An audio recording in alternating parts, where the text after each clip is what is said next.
The 93X Half-Ass Morning Show podcast is sponsored by Standard Heating and Air Conditioning. It is fun, sun, and savings time at Standard Heating and Air with incredible savings on AC units, heat pumps, and combo deals this month to ensure your air quality is up to snuff this summer. Go to standardheating.com for more info or to schedule your appointment today. The 93X Half-Ass Morning Show.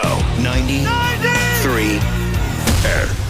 Time to start the day. Time to get up. Woo. Let's go to work. You're going to need a bigger boat. Coast Guard requires that I tell you where the safety exits are. Now, on this ship, it's very easy. Anywhere over the side. Not only am I your ship's captain, I am also your party captain. It is a booze-fueled sex romp where anything goes. Whoa there, boat shoes. Stop with the cruises. It's a dumb idea of a good vacation. Right. Anything you can do on that boat, you can do here on land. It's all here.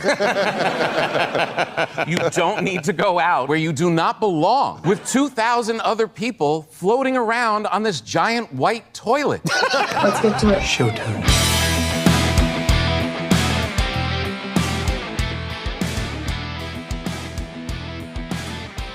You can kiss my ass.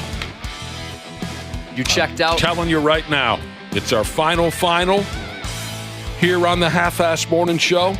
We on vacation for a week after today's broadcast.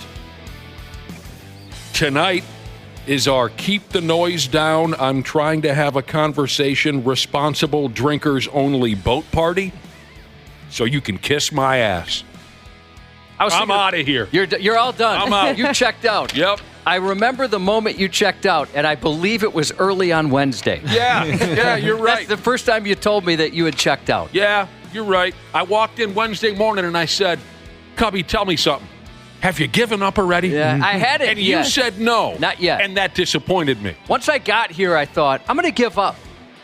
I'm giving up. It is going to be something. So we'll see you on the boat tonight out there in Stillwater. If you won tickets, of course. If you didn't, then we won't see you. I always enjoy our boat cruises with our listeners. You want to know the biggest reason why, Josh? Why's that? Why I enjoy our boat cruises with our listeners? It's 3 hours of people telling me how great I am.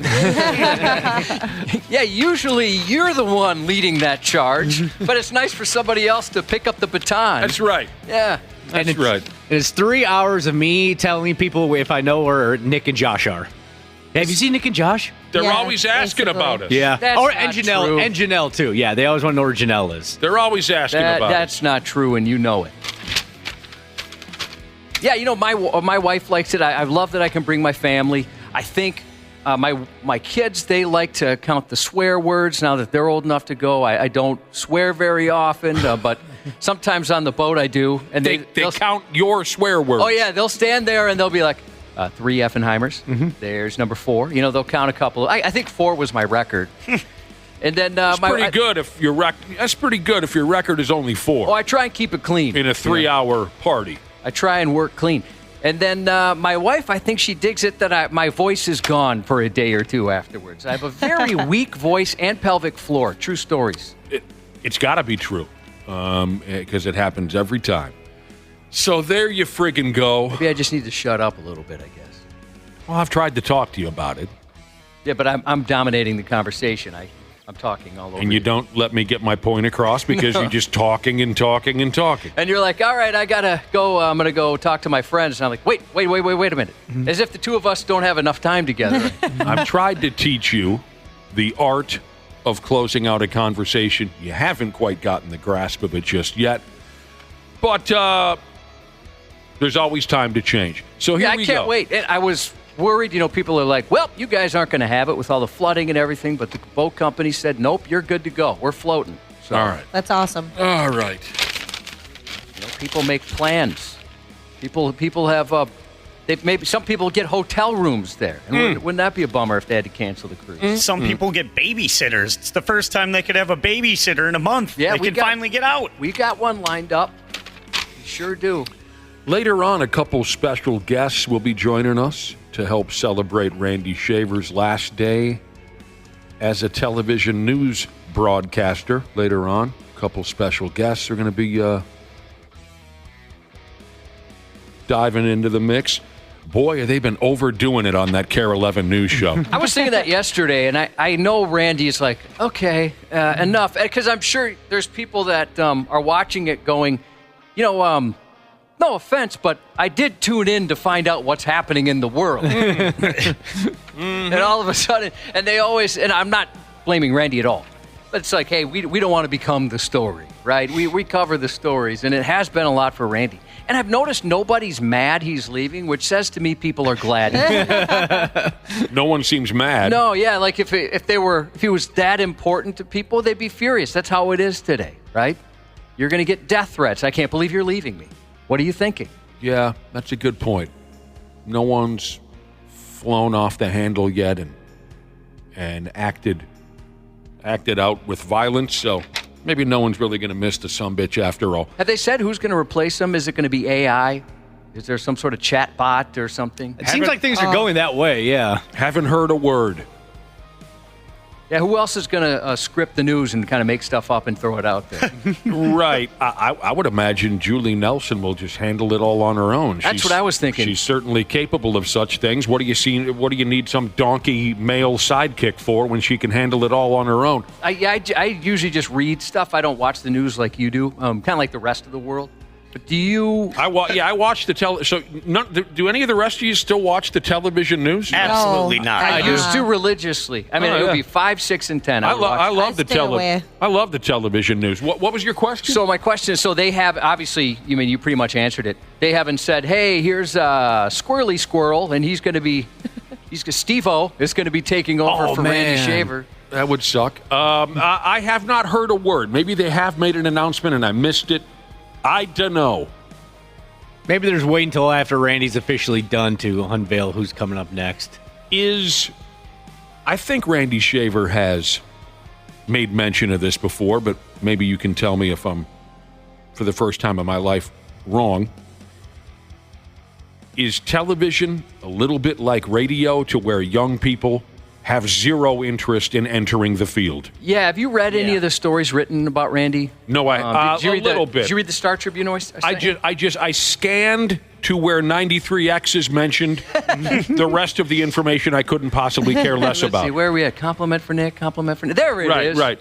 What about that article? So in the article, Randy mentioned that he talked his son worked there. His oldest son worked at Channel 11, and he left, and Randy said he talked him out of it and just basically said, it's not what it used to be. And kind of like what you said, that, people aren't clamoring to get in there, just like radio. It's weird. I mean, they used to tell us, hey, go ahead and ask for a raise or whatever it is.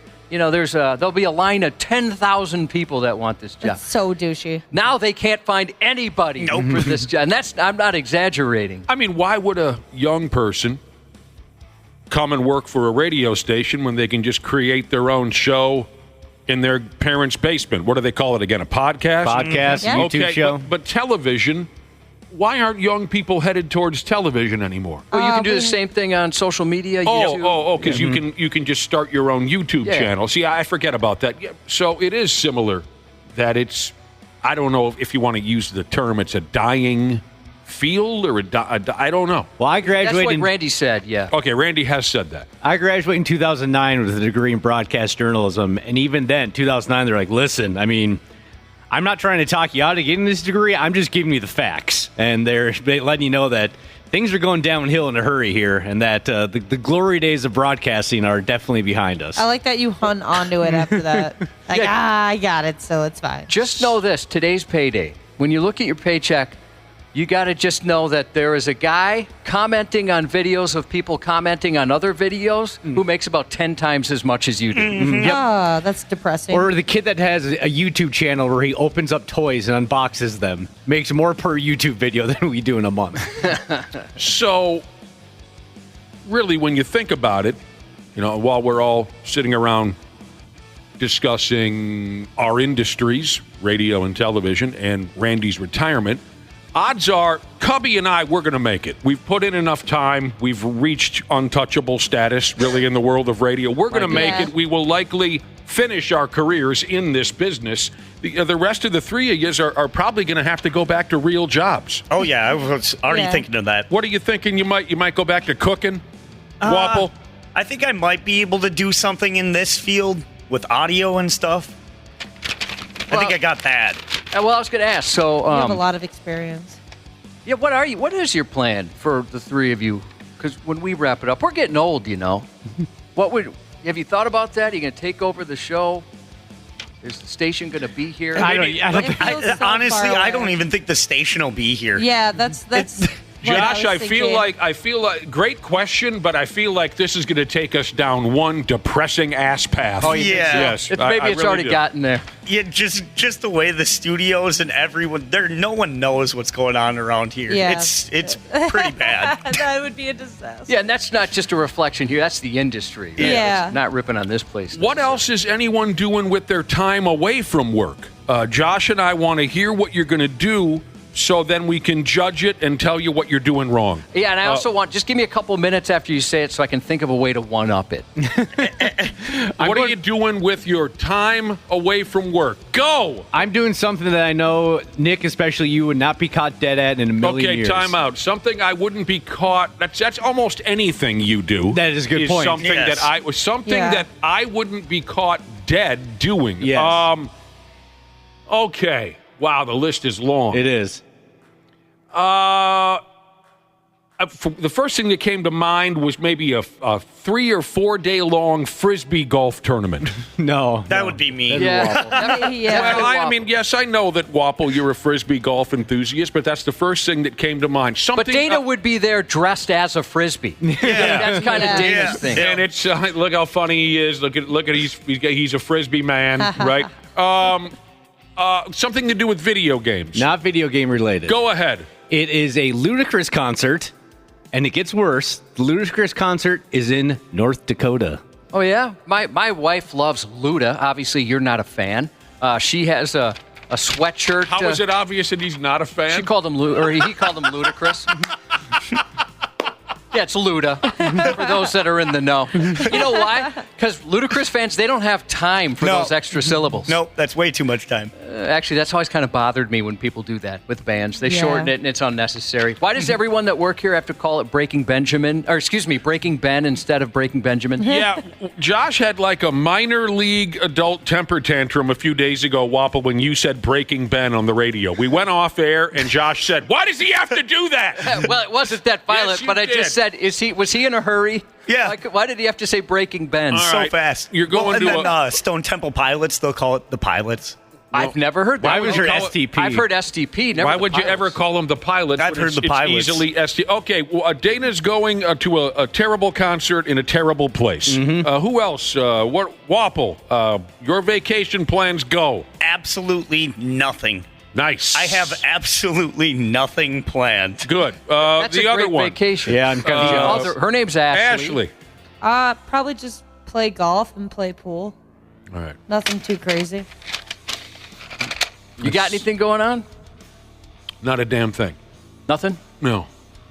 I like to schedule any appointments that are tough to do in a normal work week. Like I have a dentist appointment, that kind of thing. I have to Smart. I have to see my neurologist. I do need to change the brakes on my car, so I'll probably do that. Getting an oil change on Monday. Yep, I got to do that Sounds too. I'm boring. renting a vehicle, just for fun. That's about the extent of it. Tell us about that now. First off, you are just the most responsible little peckerhead in the town. You get a dentist appointment. You're going to tackle all the things you can't tackle during a normal work week. You are one responsible sumbitch. Tell us about renting a car. I thought that was kind of interesting. You were telling us about it a couple days ago. So, yeah, there's an app. I get nothing from this. It's called Turo. I know a lot of people have heard of it.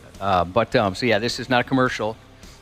It's just the only place I knew where I could rent. I tried, like, the rental companies, and they didn't have something. So, you might be able to get a car. I mean, you can get anything, right? You can get from just a practical vehicle if you need to get around town, you don't have a car, a truck, whatever.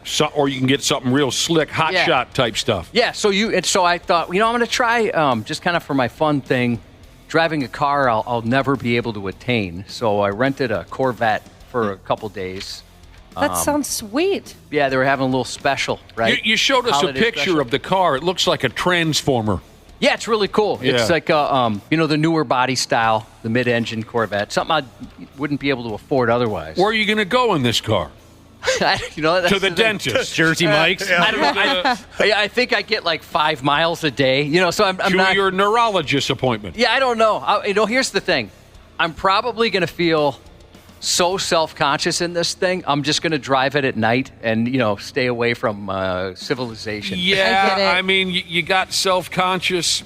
Everything makes you self-conscious. So, yeah, I can see you maybe quitting early. Yeah, just tune it. Here, I'll pay the full price. Yeah, because you feel silly behind the wheel of this. Well, I hope you have fun. I hope you can move beyond your self-consciousness and go out and have a good time. Yeah, I think it'll be fun. Stay safe. Like in lieu of going on vacation, which I know the two of us, meaning out of town, aren't big fans of, thought maybe we'd try that. Oh, you know what? Back to Randy Shaver's retirement. And we'll talk to Randy at 7:30. Brad Ryder will be here. And like I said, a couple of special guests. I don't know why I added an A in it. See, you're just showing that you and I have time for extra syllables. Everybody else takes them out. They're not special guests. They're just special guests. And again, we'll discuss Randy's exit from television. You mentioned this article. There was a write-up in the Star Trib about the close. Yeah, pretty much most local media have written about it. Oh, they have? Yeah, he's been on KFan. He's been on, CCO. Where, CCO? Yep. Yeah, he's been on everything. Dana's been on all those channels, too. Yeah, he's been fired from most of them. He got fired. You mentioned this article that was written up. A buddy of mine, God, he's just the most old school. Now, he's in his early 60s now, but he's just old school as hell in the way he thinks, in the things that he does. Maybe I can find another story to explain, but this could give you a good enough idea. He texted me the other day, and he said, hey, this is kind of how he talks, too. I cut out that article on Randy from the Star Tribune if you want me to save it for you. That's adorable. That's something my mom would do. Yeah. And I texted back, I said, yes, thank you. I would like to wipe with it. I don't think he got the joke. But I cut that article out of the paper with the scissors if you want me to save it for you. That was nice of him. Is there a psycho killer loose in the building? Why did we receive Christmas presents from someone this morning? It's June. Is there a killer on the loose? No, last night a fabulous lady came to my gig and she dropped off some Christmas presents for us. She's been trying to get to us for the last 6 months. So she's like a dangerous person? No, she was very nice. Who do we think? It was right on the sheet. I forgot the name. Sheet? What sheet? Getting master plumbed cheeses?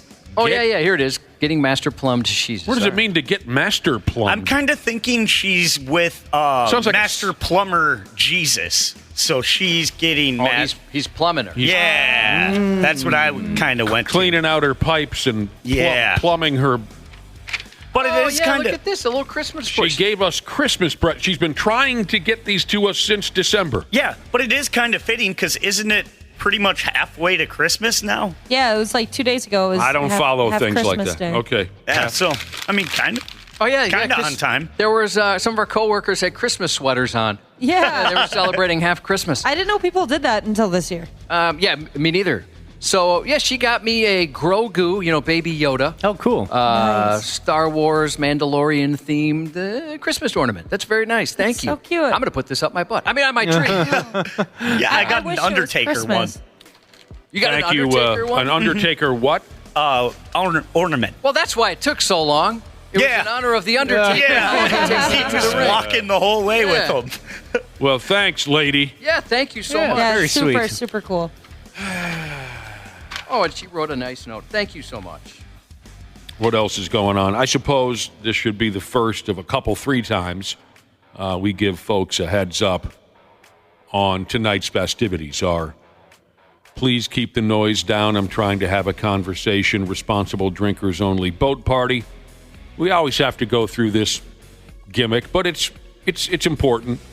Boat leaves at 7, doesn't wait for any swinging D. Get there early.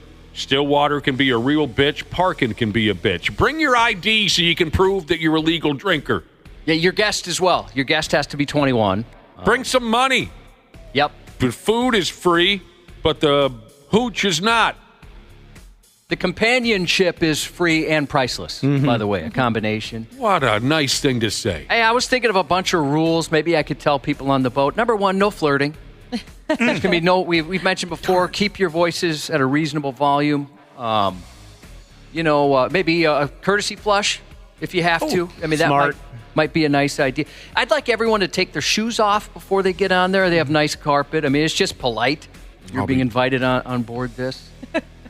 What are some other possible rules? I can't think. No farting. Yep, none whatsoever. No jumping off the boat. Well, yes. No, I'm fine with that. If you're jumping off the boat, you're likely a moron. And the less morons, the better. That's a good point. So go ahead. If you're a moron, jump off the boat. And we'll see you in jail. No dapping. What does it mean to dap? I believe that's when it's like a cool, greeting between young people. Why don't you want that? I'm just coming up with rules that might offend, or not offend, but annoy people, actually, that's all. It's just things that seem ridiculous. I thought maybe you didn't want people to do it in front of you because you can't do it. Oh, no, I can dap. Okay. Here's another one. If you're going to text someone, that's fine. But use full sentences, proper punctuation, things like that. I don't want any abbreviations. Yesterday, I caught my son using voice to text, and he used abbreviations in the text. And I asked him, how much time does that save you? He said RN instead of right now. It would have been the exact same effort to say right now. But it's not cool that way, though. Yeah, I don't understand. He took the time to do that. And then he even had to correct it once because it didn't understand what he said. The young people are, they're not right. So, bring money, bring a piece of identification so the bartenders know you're legit, and we'll have a good time tonight. Everyone needs a name tag. Did we ever go ahead with name tags? We talked about it once. I think we couldn't afford name tags. Yeah. That'd be kind of cool. Yeah, see everyone's Jesus name. Sure. That'd be awesome. Yeah, that would be really, really sweet. Sure. And at 10 o'clock, when the boat cruise is over, you're no longer our problem. Yeah, they'll be back at 10. Yeah.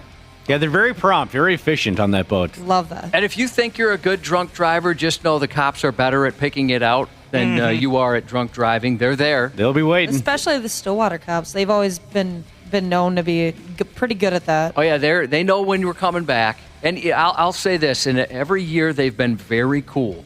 Very cool. It's trying to keep people from owning themselves. But in the past, there's been a couple people that just decided they were going to try and own themselves anyway, and they paid the price. Exceptionally average Jesus wants to know how loud their weed can be on the boat cruise. Uh-oh. Yes, please bring some quiet. Put a silencer on any weed that you bring. Can't be too loud. What are the rules on weed? I don't have a friggin' clue. Yeah, I don't even know. Wapple, you should know. There's no weed on the boat. No weed in that situation. Oh, is that Yeah, right? because it's technically like a bar then. And okay. Gotcha. And it's not a park, so you can't do it there. No jorts. Real dirt nasty Jesus said. Dana just looked down. I looked down to make sure see if I was wearing jorts today. Of course you are.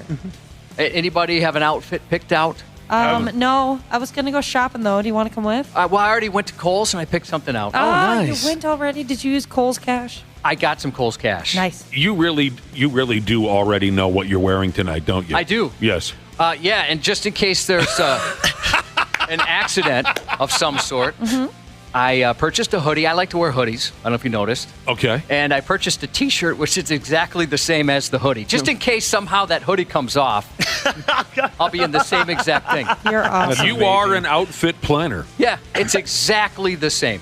Are you going to tell us what hoodie it is, or is it going to be a surprise? It's going to be a surprise. I'll just tell you it's Golden Gopher themed.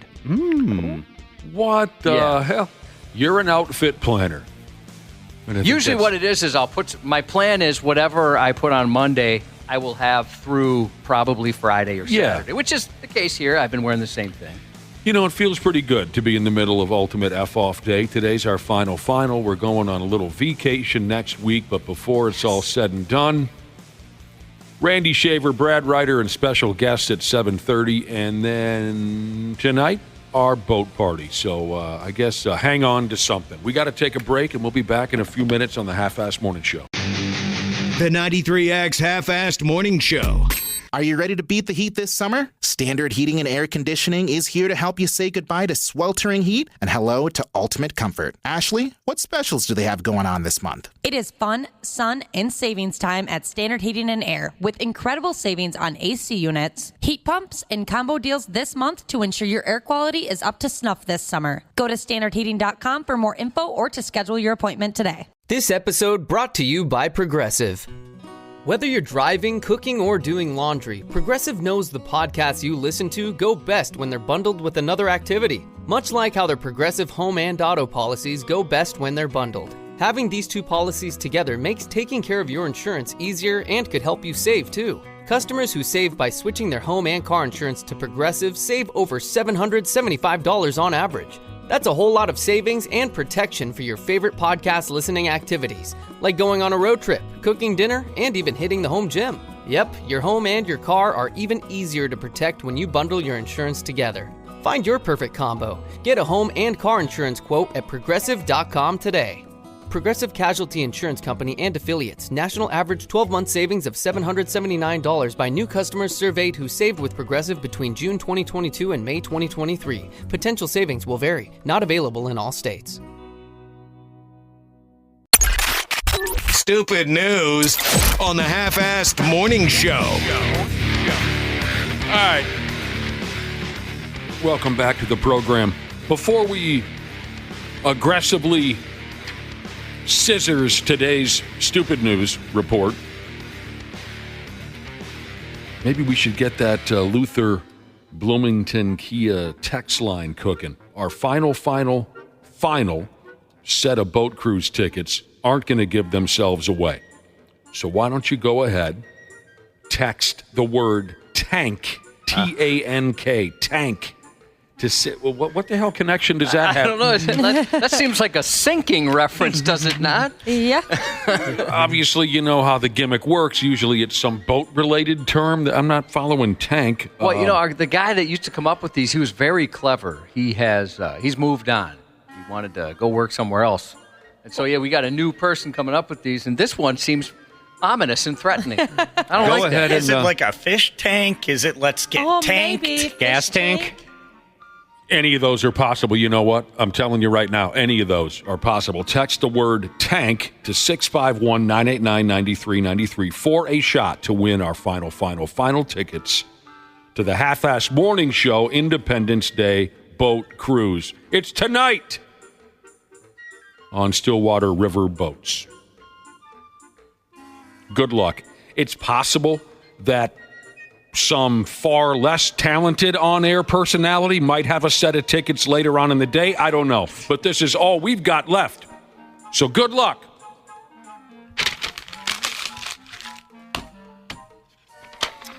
All right. I'm never too proud to ask for help when we get a stupid news story that is above my pay grade, and you people are always kind enough to help me along. Usually, if I'm confused, the story features techie stuff or a current famous person that I've never heard of. This year's first story of the day features both. So here's the deal. There is a singer called MIA. Mm-hmm. Okay? Yep. I got that right? Yep. Mm-hmm. And she's selling clothing on the side. A lot of famous folks go that route. They go into selling their own style of clothes, this and that. Nice way to make a few bucks on the side, wouldn't it be, Cubby? Yeah, I think nowadays that's kind of that's their main source of income, right? Yeah. Especially when you talk about like bands and things like that. It's the merchandise. It's not record sales anymore. Okay. That's what this MIA is up to. She's selling clothing on the side.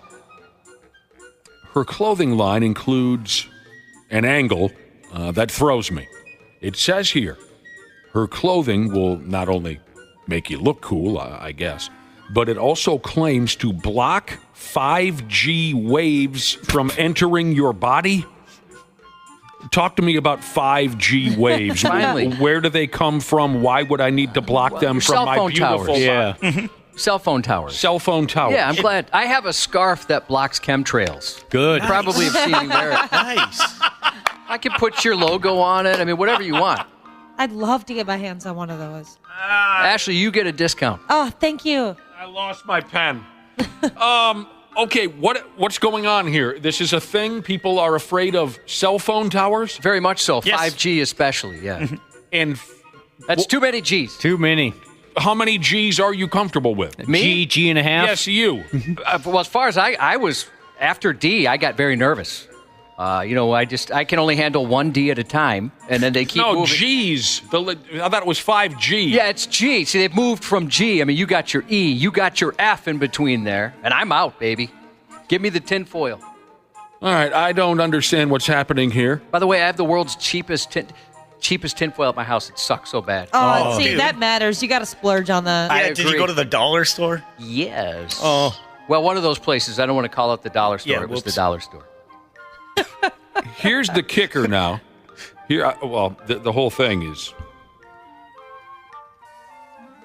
The whole thing is hard to wrap your head around, but one of the items for sale in this clothing line that will keep you safe from whatever 5G waves are, one of the items for sale, a $100 tinfoil hat. It seems like she's trying to pew, pew, pew, and take your money. That's a reference to one of her songs.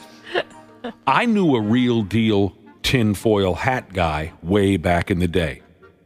He thought his television was trying to steal his thoughts. This was back in the 1980s. Oh, geez, I bet he's just freaked out now. Oh, he's deader than disco. Oh. He was an old-timer in the 80s. It was a real interesting situation. One of my high school buddies got smooth thrown out the house. His folks said, we're not doing this anymore. You're gone. His folks threw him out the house. It was a hilarious period of time because every night this buddy of mine would, maybe crash at my folks' place, or he would sleep in people's, what do you call it, like a 3-season, 4-season porch. He had nowhere to go. You'd be going around town, and he'd point out where he slept the night before. We were high school kids. We were having fun with it. Yeah. And then suddenly he found a room for rent in town, in my hometown of Wayzata. Found a room for rent, and this older guy, he probably was 70 at the time, was renting out a room. And, he busts this information out on us. He says, yeah, I found a room to rent from this old-timer in town. And as high school kids, we were beyond pumped because this was a parentless place that we could raise hell in. And we ended up doing quite a bit of that because the 70-year-old guy, the guy who had his own tinfoil hat to keep his television from stealing his thoughts, he was just clueless, just an old guy. All he did was sit in his chair all day long. And my buddy rented a room in the basement of the old guy's house, so it was just this lawless high school beer party 24 hours a day. But the really funny part about it was, my dad knew this old guy. He knew everybody in town. At that point, Wayzata was still a fairly small town, right? So I even passed this information to my dad. I said, my buddy who got thrown out the house, he moved in with some old-timer down the street. And my dad said, what's the guy's name? And when I said the guy's name, my dad said, what? He can't live with that guy. That guy's nuts. Oh, no. And he was. So I knew a real deal tinfoil hat guy way back in high school. There's a local wrestler, Brandon Gore. He has a tinfoil hat that he puts on his head so no one can control his mind. That's right. I've seen that gimmick. It's That's pretty hilarious. funny. That's really funny. Yep. So here's this famous singer again, MIA. She's selling clothing, and she claims her clothing will help block 5G waves from poisoning your body. The clothing brand goes by the name of Omni. No, that's not right. OHMNI.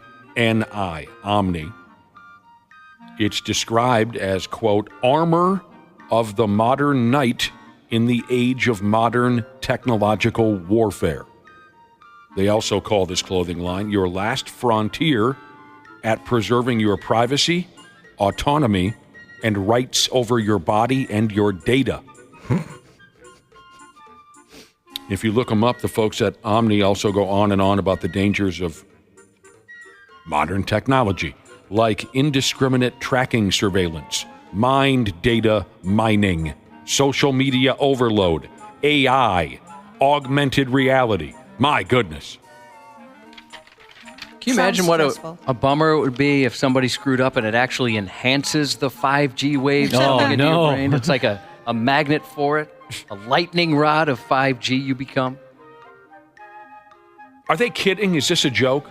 No, and I bet they're making a lot of money selling them. I don't know much about this woman. Maybe for her it's kind of a bit. I guess I don't know. Okay. Available products on their website include a bucket hat, described as a tinfoil hat. I told you about that. They want $100 in trade for that. Whoa. Bucket hats are so hot right now. A data protection bag. A reversible armor t-shirt.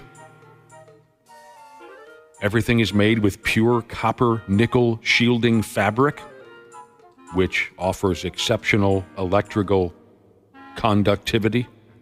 Sounds heavy. It will deflect electromagnetic waves such as Wi-Fi and 5G. My damn. I've thought about getting one of those RFID wallets that blocks it so nobody can take your credit card information. Huh? So the skim where they can skim like your credit card information just by having it close to a device that can steal it, right? Are you making this up? No, for real. Oh, wow. Yeah. Those are sweet looking too. Someone can steal my credit card information. How? They I think they call it RFID skimming, and they put like a device. You probably heard about it at gas pumps. Mm-hmm. I think that might be a little different. I don't fully understand the difference, but basically, if there's a little device they could have, they can put it like next to your card, just like with the chips. Have you done that where you do the tapping? Yes. On your card I think I've tried that. I think I've been forced to do that once or twice, but usually I slide it in. Right to the top? Slide it in.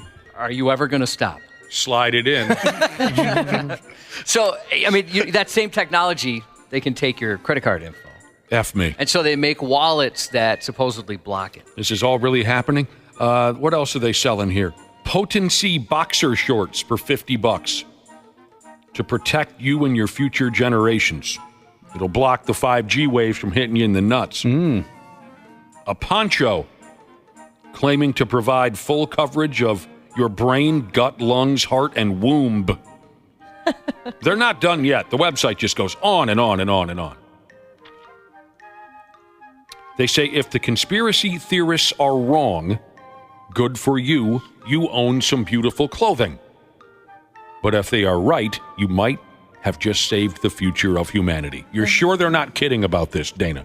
Yeah, I'm sure they're not kidding. Yeah, I've definitely seen some people post on my Facebook that I'm friends with that are definitely legit about feeling this way. It says here, this MIA lady, she's really dialed in to all the conspiracy theories.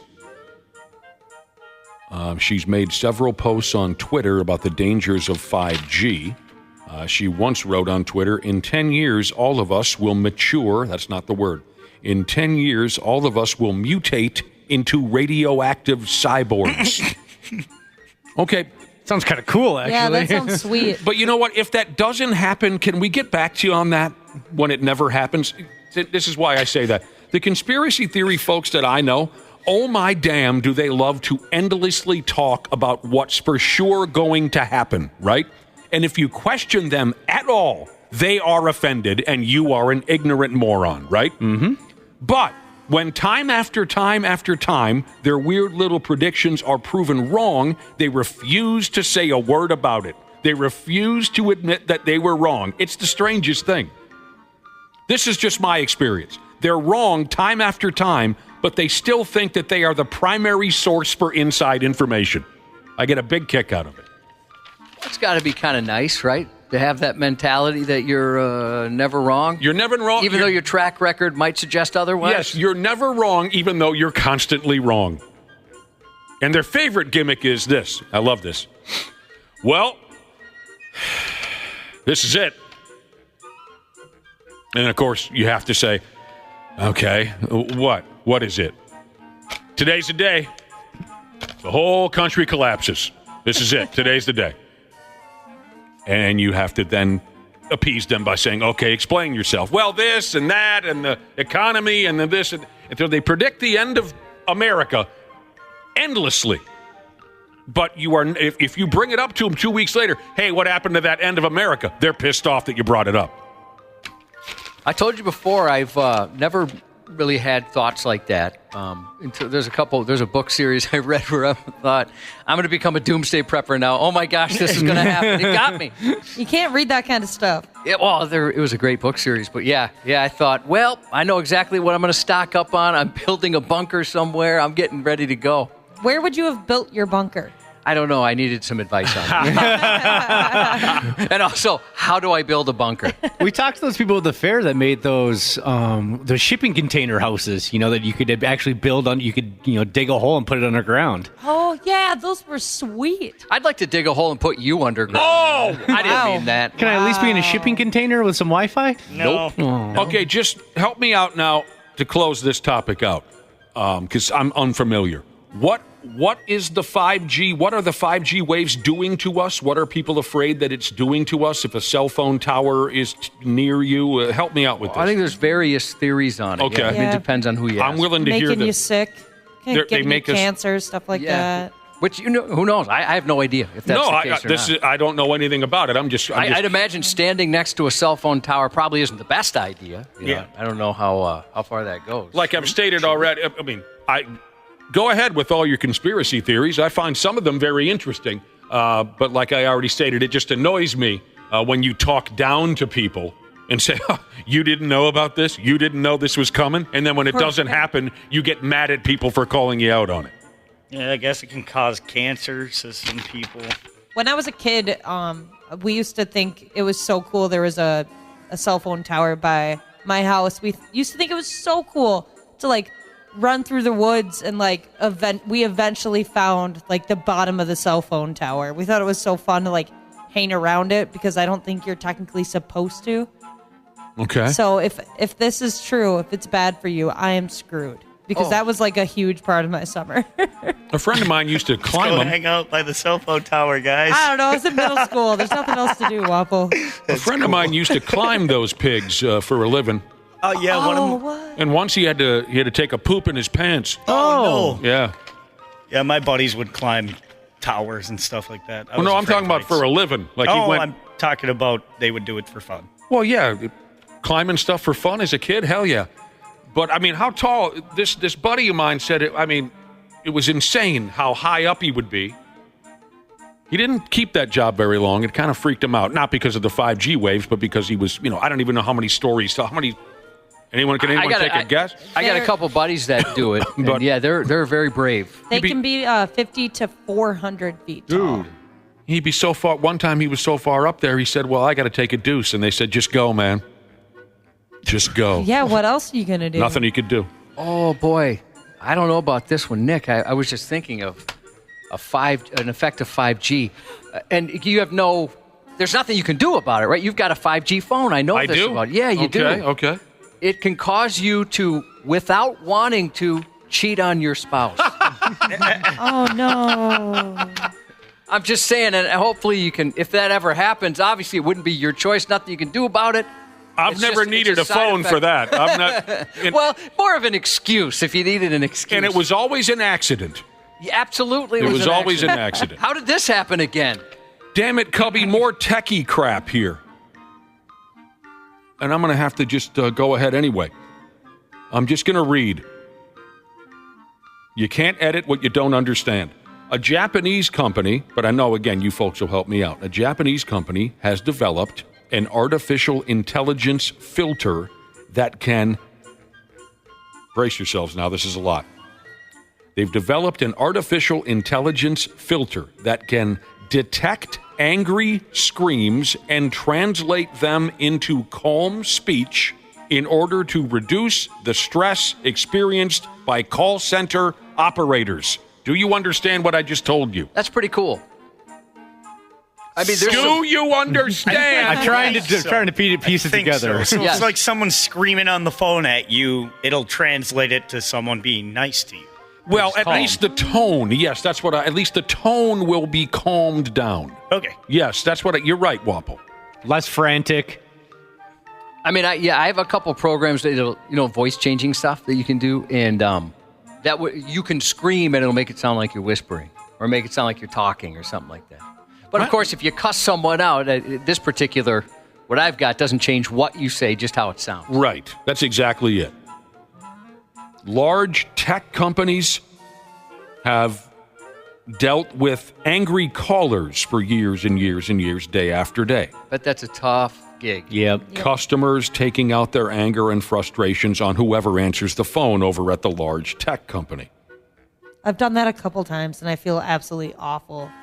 You've gone off on someone? Yeah, just from being bounced around so many times, trying to just talk to somebody to figure something out. You hit a breaking point, and then I've even said to them, I'm sorry, I know this isn't you. It's just this is a really stressful situation. So these folks who answer the phone and get screamed at, the companies have tried to help these phone answering people. What do you call them? Operators. Stress management programs, relaxation techniques, meditation, yoga, therapy, right? I wonder if this is why it's, at least in my experience, it's been more difficult to get a hold of customer support via phone. They kind of push you to chat. Oh, yeah. Or in certain cases, email. Maybe because, with a chat, they can have multiple conversations at the same time. I suppose. I've had that happen where they gave me a response that made no sense, and then they're like, oh, hey, sorry, that was supposed to go to somebody else. Hey, Adam.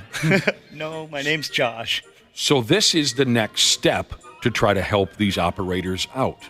This Japanese company, an AI system, completely takes screaming and aggressive speech out of the equation. SoftBank, SoftBank. SoftBank is what they go by. They've spent years creating this bit. AI identifies an angry voice and takes it from there. It turns it into something nice and calm. Like Josh said, the filter can't alter any of the harsh words spoken by whoever's on the other end of the telephone, but it softens the tone. So an F-bomb will still be an F-bomb, but it'll be neutered. Nice little pleasant F-bomb. That would be confusing if somebody said some very hurtful things with some colorful language, but in such a nice, gentle I wouldn't know how to feel about that. This is so incredible that this stuff is a reality, just like all this 5G stuff we were... To train the AI, engineers had 10 actors come on in front of some microphones, I guess, record at least 100 common phrases, including screams, accusations, threats. In total, more than 10,000 pieces of audio were used to train the AI filter. God help us all.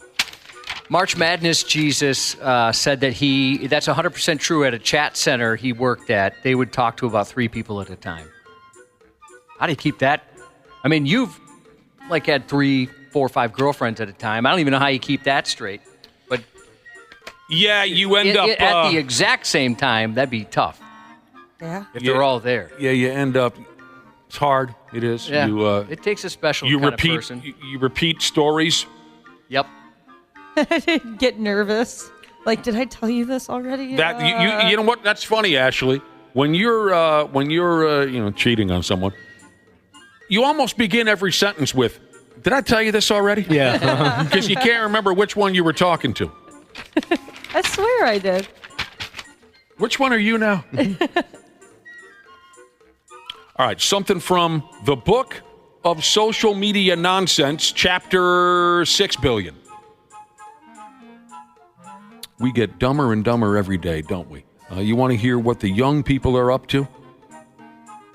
Says here, teenage boys are chewing a certain kind of expensive chewing gum to get a chiseled jaw. This is like a thing, right? Mewing not too long ago, that trend. Okay, that word is in here, Summers. Mewing? Yeah. This was something that was hot a few years ago? I'm not sure exactly how, if it was a few years ago, it was new to me maybe last year, so I don't know how long it's been out. But Yeah, trying to get a defined jawline. Okay, it mentions mewing in here, which is a facial technique that involves placing your tongue on the roof of your mouth to create the illusion of a sharper jaw. Oh. The hot trend right now is teenage boys chewing something called mastic gum. It's part of a trend called looks maxing. Hey, Donnie, what are you doing tonight? You want to go out to the beer hall? No. I'm spending tonight working on my looks maxing. People go to extreme lengths in an attempt to change or maximize their facial features to achieve optimal beauty. I had a lot of concerns and worries sometimes as a teenager, but having a chiseled jaw was never really something that crossed my mind. Yeah, I was just going to say, I mean, I don't remember ever in school people talking about that, or that was a concern. I definitely remember it being a thing when Really? I was in high Okay. school, yeah. For, What for was the men, thing? Or for I guess boys and girls? Or? Yeah, both. Really? Yep. Yeah, it's something about a defined jawline. People were obsessed. TikTok, if you go dial up TikTok, you'll find a lot of information on this. What did I call it? The gum? Yeah, mastic gum and looks maxing. Of course, doctors are warning kids and parents.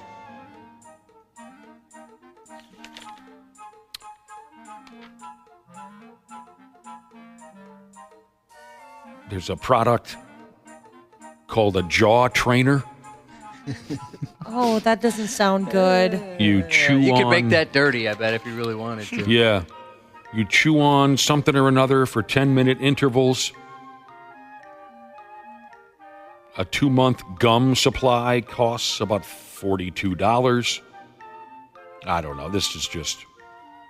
Dentists say strengthening one's jaws muscles. I don't know why I pluralized everything in that sentence. Dentists say strengthening one's jaw muscles won't change its shape. Losing weight will do that for you. Yeah. I think I'd rather chew gum. Yeah. Personally. Mm-hmm. Have to work out. Especially if it's big league chew. I don't know. These kids Oh, are you just enjoy gonna... the 2.5 seconds of flavor? It's great. Some of the best 2.5 seconds of my life, Josh. These kids are going to end up developing TMJ from drinking or from chewing gum constantly. What is How'd you get yours? Lockjaw. lockjaw? Right? Oh yeah, lockjaw. Actually, it started. We can't really figure it out, but it started after I got my wisdom teeth removed. So maybe something like in the healing process, because I had like my jaw clenched for so many weeks that it just eventually, gave out. So these teenage boys, they want their jaw to look square and strong. I mean, this is... One of the dentists who's against this bit, I don't know, I found this kind of funny. He or she said, you got to remember, teenagers typically are a little overweight. They are? I don't know. I just thought it was kind of funny that he said it. Yeah, so maybe if his point is if you drop a few pounds, maybe you'll get that more square-looking jaw. Don't chew on this super gum. It's harder than regular gum. It's meant to work your jaw.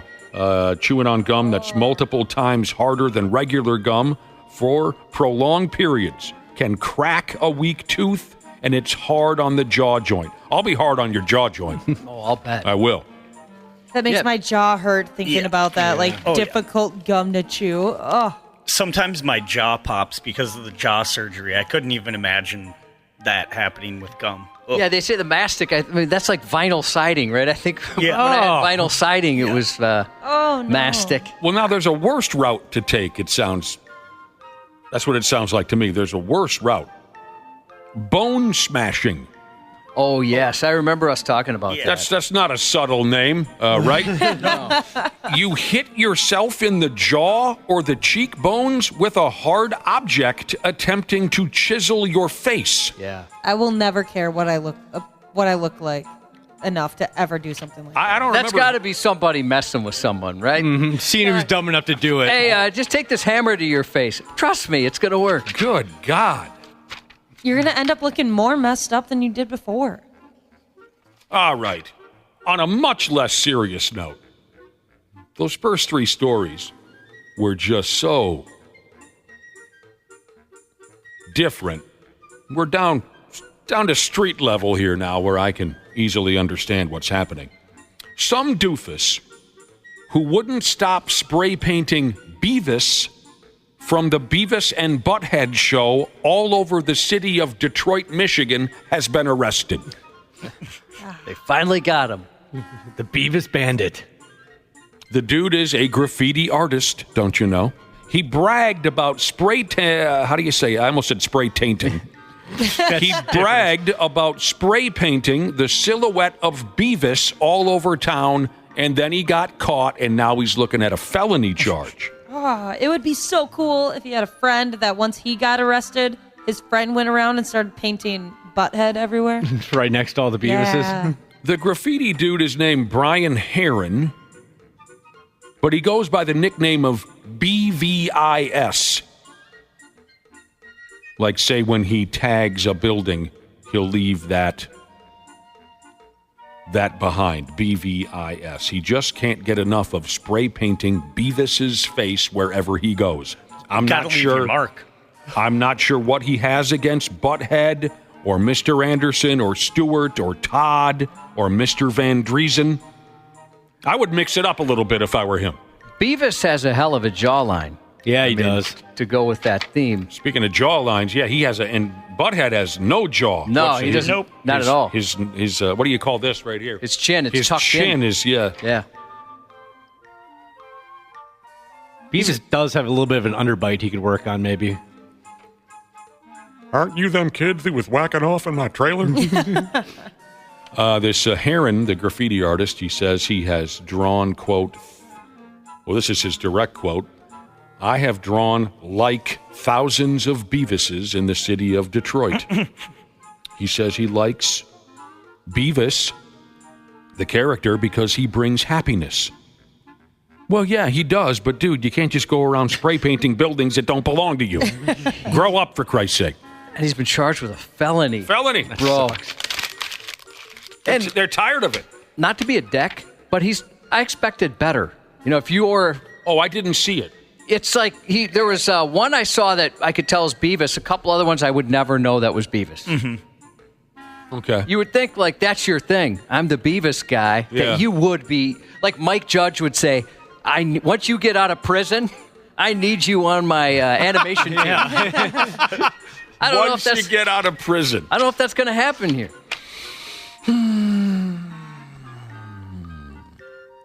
All right. We'll be out of here in a minute. One more. This is a first for me, I believe. A lady is in trouble. There's a lady in a place called Osaka, Japan. She's in trouble for driving a suitcase around without a license. Back in March, this here lady, it says here, a Chinese gal studying in Japan. She was caught riding her suitcase on the sidewalk. Her suitcase has wheels and an electric motor, and that pig can get on up to 8 miles per hour if she really gives her. These look like so much fun. The gal got busted by the Japanese cops. She told them, I didn't think of this as a vehicle, so I didn't think I needed a license. And I guess from what the story tells me, there are quite a few really nitpicky, touchy laws in Japan when it comes to driving. So it says here, the Japanese whip around town on mopeds and go-karts. It looks like fun, but I guess if you F around too much, even if you're just riding on the top of a suitcase, they give you a terrible beating and they take you to jail. Any cute little vehicle that maxes out at around 4 miles per hour, you can more or less do what you want on the sidewalks and stuff. But any little go-kart or whatever that goes faster than 4 miles per hour, you better behave, and you better have a special driver's license, or you're going to jail. I kind of want to imagine if you're at the airport or something like that. That'd be perfect, wouldn't it be? Just cruising around on something like that. You know, you and I, we've talked before about when we used to have those motorized coolers in the building and how fun that was. We wore them out. We did, yeah. We tore the motor up on that one. And you could load them up like a train. You know, you could just keep adding more and more coolers. We were supposed to give these coolers away at a big event, and Josh and I broke them before they had a chance to give them away. I feel pretty bad about that. We got a lot of hell for that because Yeah. it was. If you stood in the hallway 15, 20 years ago in this building, you would see Josh and I go blowing down the hallway like John Force and Ron Capps at an NHRA funny car final. Just wha-boom! They told us we could mess with them. We just had we had electric and gas, and so inside they're like, yeah, if you guys want to cruise around on the electric ones, just through the hallways, and we did. That was a lot of fun. We broke one, so then there was only one left. So Josh would drive and I'd ride bitch. Nice. Yeah, and we kept cooking. Those were fun. So there you go. This lady's in trouble. They, if you're going to ride around a little vehicle in Japan, you better have a license. They also mention here lights and license plates and every damn thing. Sports on the 93X Half-Assed Morning Show. He just spit on his shoulder. He was sitting there and went to spit, a little humid out, I guess, and mouth getting a little bit dry. Didn't quite clear his arm and just landed right on the shoulder. Hot tour.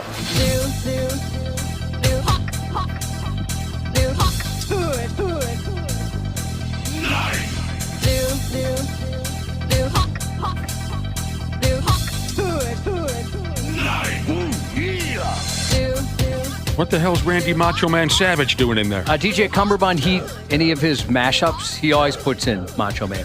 Always. Yeah. You think by the time we come back from vacation, this nightmare will be over, or will it still be going? I sure hope so. She just entered the race for president. So you'll see her at the next debate spitting on that thing. Even the Atlanta Braves play-by-play guys are in on the Hawk Tua gimmick, all right? It's sweeping the nation. Yeah, it certainly is. It's fun, don't you think? Right? Or are you sick of it already? I'm sick of it already. I'm sick of it, yeah. Yeah, I guess I'm kind of sick of it, too. It runs course. It's gotten there. But you know what? Of all the other things people could be, True. they could be making the news. That is a good point, Cubby. Spit on that thing. Spitting on wieners. How do I go? Where do Is I that go what with she this? I think she's talking about, as Dana would say, wieners, yeah. Twins lineup, banging out runs by the fistful here lately. Beat the Diamondbacks yesterday, 13-6. They move on to a series in Seattle tonight. Oh, yeah. I was about ready to say, did you see the home run by Byron Buxton yesterday? But you didn't. Don't have it. Brock Faber finished second in the voting for the Calder Trophy, the Rookie of the Year. Calder Trophy goes to Connor Bedard. Bedard led his team in scoring, the only rookie to do so this season. He is the 10th Blackhawks player to win the Calder. Thank you guys very much. This is a huge honor. Best fans in the world, and can't wait to get back there and be in front of you guys again. Oh, shut it. Best fans in the world. But Faber did make his way onto the all-rookie team. So there you go. We got a hell of an operation coming up at 7:30. Randy Shaver, Brad Ryder, of course, and a couple of special guests. We're going to, again, talk a little bit more about Randy Shaver's retirement from television. He's staying with the radio program, Ski. Yep, sure Staying with 93X Very glad about and the Half-Assed Morning Show. Hopefully we'll see a little bit more of an effort out of him now that this will be his only job. I think we will. You really In fact, I know we will. I'm not holding my breath. He texted me. He wants to get more involved in a couple things. Yeah, he wants to get going. I'll believe it. I'll believe it when I see it. Really, truthfully, one of the laziest people I've ever known. Is that right? Randy Shaver, one of the laziest people I've ever known. He's excited, yeah. On television, they talk about his work ethic, and I've never experienced that once. I've seen nothing but laziness. But a couple of his co-workers are going to come on. We're going to jaw-jack a little more about Randy. Stay tuned. Josh's News is coming up next. The 93X Half-Assed Morning Show. Are you ready to beat the heat this summer? Standard Heating and Air Conditioning is here to help you say goodbye to sweltering heat and hello to ultimate comfort. Ashley, what specials do they have going on this month? It is fun, sun, and savings time at Standard Heating and Air with incredible savings on AC units, heat pumps, and combo deals this month to ensure your air quality is up to snuff this summer. Go to standardheating.com for more info or to schedule your appointment today. The Bigger Pockets portfolio of podcasts are worthy of your investment. And to a first-time home buyer, a $15,000 bill in the mail could be devastating. New episodes available every day. I would be shocked if our supply problem was fixed by the end of the decade. Bigger Pockets, On the Market, Rookie Real Estate, or Money Podcast. Wealth is not built in your comfort zone. It is not easy or comfortable to build wealth. The Bigger Pockets Podcast, on YouTube or wherever you listen. Half-assed Morning Show. 93X. How did that happen? Was she that sound asleep? Was she in a coma? You really have to wonder. Makes you want to bring the whole place to a screeching halt. I'm approaching 80 years old. It scares the hell out of me. A driver tasked with picking up a dead body from a Pittsburgh nursing home instead took a wrong and very much alive person. Sources say the woman was wrapped in a sheet, not a body bag. She made a noise in the back of the van, alerting the driver that the corpse wasn't a corpse. A spokesperson said once they became aware of what happened and the woman was brought back to the facility, the rehab center contacted the Department of Health and the patient's family. Local media reported that the transport companies are not responsible or trained to check a person's status of life. That's left up to the medical staff at the facility, and they're investigating how something like this could happen. You did the same thing. You got to check the name tag. Yeah. Or the toe tag, right? Toe tag. Yeah, there you go. Yeah, just wrapped up in a blanket, take a little nap, and, well, she looks dead enough to me. A paranoid New Mexico man accused of attacking his father and brother with a hammer believed his family was controlling his cell phone to download child pornography and contaminating his food by putting feces in it. 46-year-old Luis Noyola was nailed about 5 p.m. Sunday after allegedly bashing his 51-year-old brother and his 88-year-old father with a hammer at a residence in Las Cruces. He killed them both? They're dead. God damn. In a terrible way. When questioned by police, he claimed the victims engaged in an awful and elaborate conspiracy against him. Among his wild accusations were his older brother had stolen his identity, which cut him off from government benefits. That he was controlling his cell phone and computer using his email address to download child porn, and that his family was putting poop and pee in his food.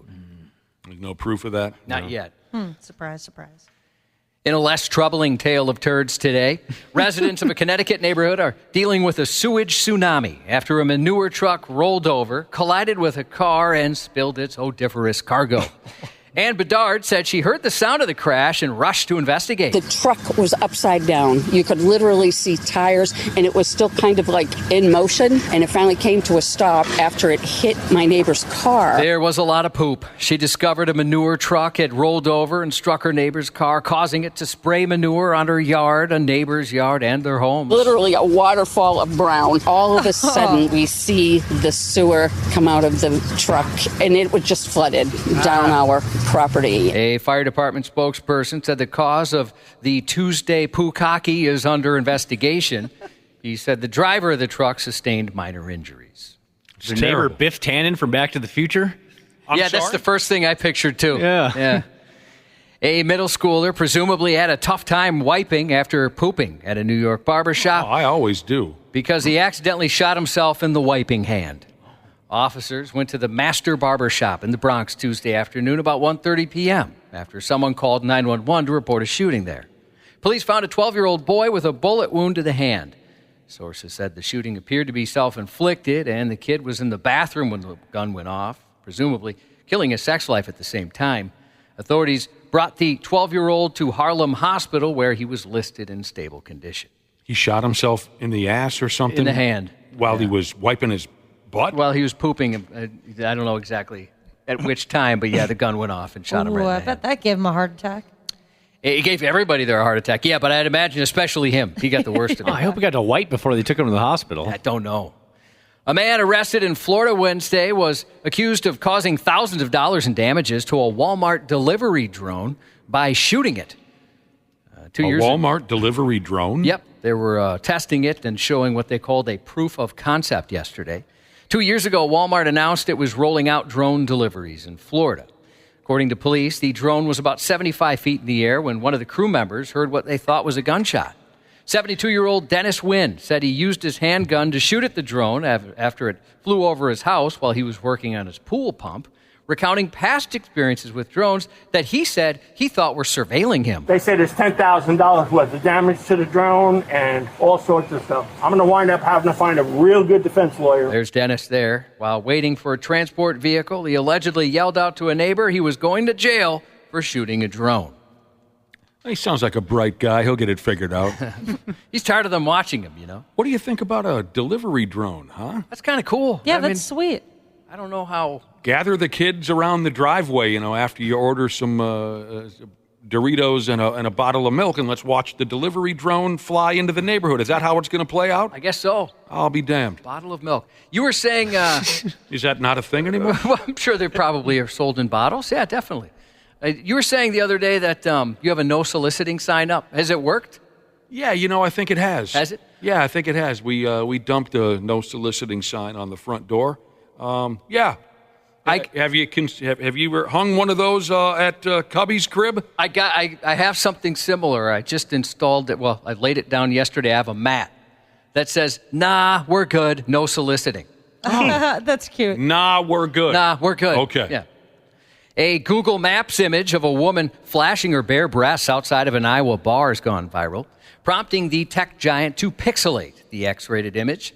The unidentified exhibitionist was outside the Junkyard Bar and Grill in the small town of Barnum when she pulled up her white tank top and gave a Google van an eyeful as it automatically captured images for its location search service. In the now infamous image, 3 amused onlookers are seen standing in the background beneath an awning of a bar as the flasher flaunts her assets for the camera. One man even mimicked the woman pulling up his shirt to show off his belly. I hate that. When There's always got to be one dude who does how about I pull my shirt up too? Joke never goes anywhere. You got to knock it off. There's another woman pulling a similar breast-bearing stunt in the Big Apple. Like the Google Maps flasher, Isla Adams has been exposing her assets. The blonde has been pictured pulling up her top to show off her yard donkeys at tourist hotspots, including the Brooklyn Bridge and the Statue of Liberty. She says it's an act of protest, saying women shouldn't be forced to hide their chests when men can flaunt theirs freely. I have a feeling that's not why she's doing that. A Fargo man was arrested Monday after breaking into a garage and stealing animal crackers. The man told officers he just finished working and was starving. That's when he noticed the garage door almost fully open and a bag of animal crackers sitting right there. He stated he only intended to take the crackers and nothing else. Police say they searched his backpack and found a container with marijuana, a lockpick tool, multiple wrenches and craftsman gear, and 2 pair of women's underwear, which he claimed was girlfriend's. However, they did find a large amount of women's clothes stored in the garage, matching the color of the underwear in his backpack. So he wasn't just some innocent bastard starving his ass off. After a long day of work? After a long day of work. Crackers. What a friggin' Panties. surprise. Yeah. In a video on X, Sharon Osbourne shared some concerning news about the health of her 75-year-old husband, Ozzy.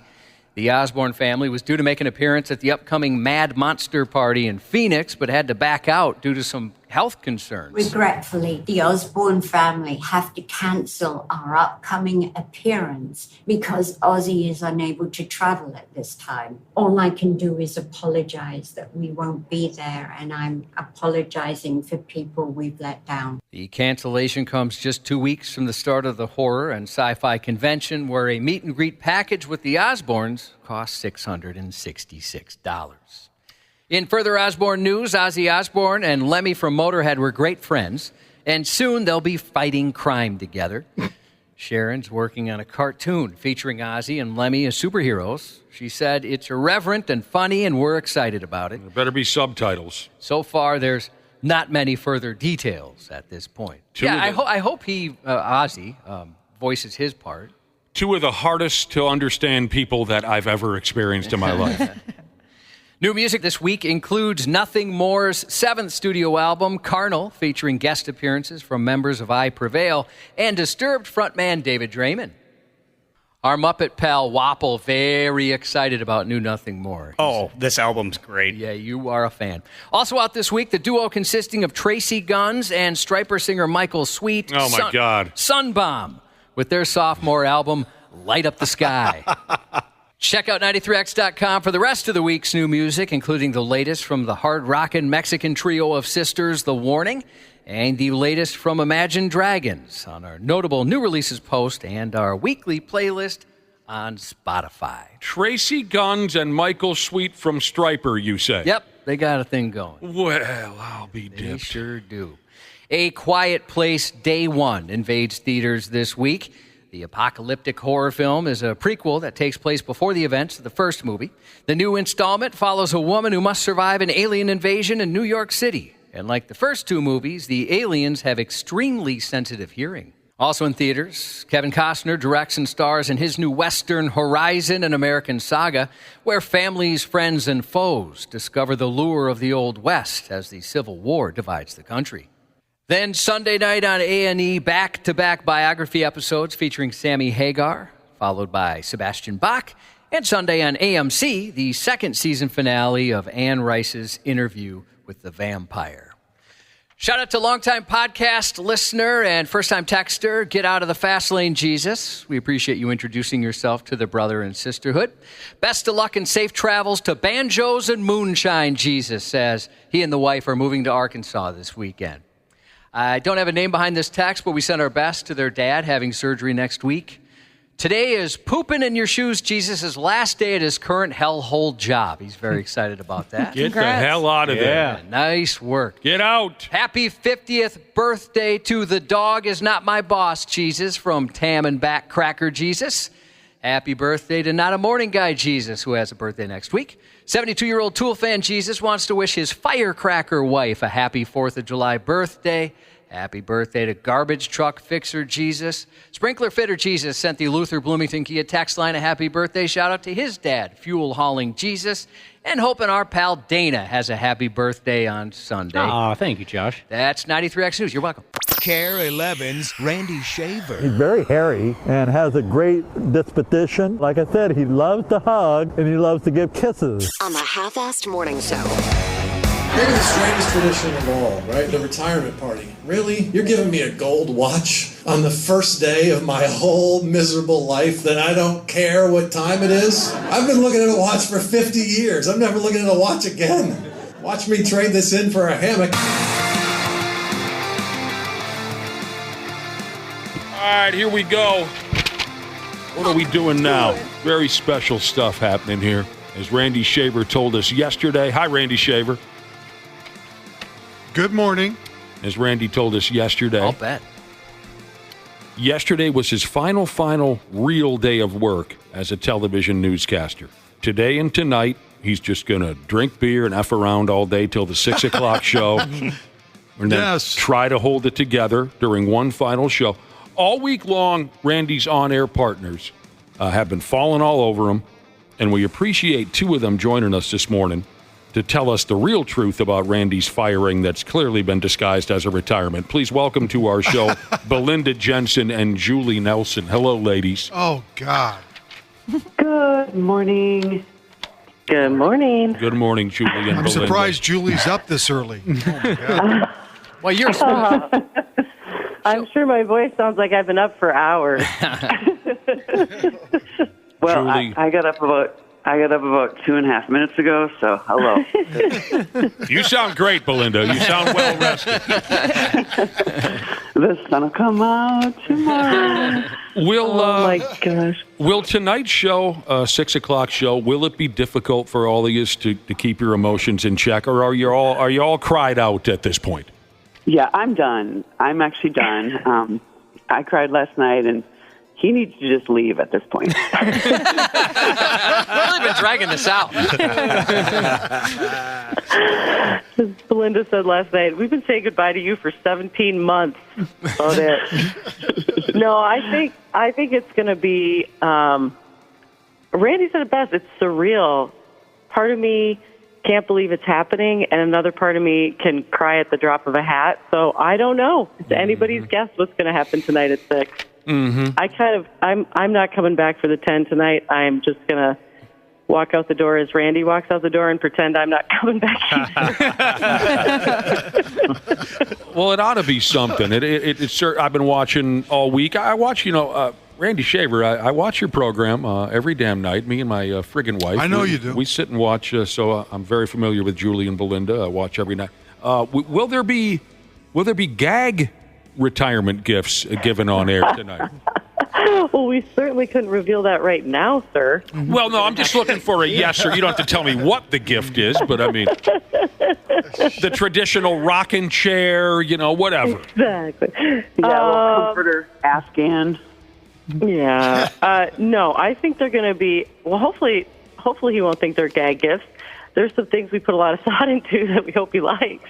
Okay. Yeah, there was a gift. There was a gift committee, and it was a very large committee, and it took a long time. And so if he doesn't like them, I'm going to take them back. They're all at my house right now, so that's what I'm going to do. Well, we often mention on this program that Randy Shaver has loosened up over time on this radio show. He has. It took a while. It did. But he finally pulled the stick out of his giant behind.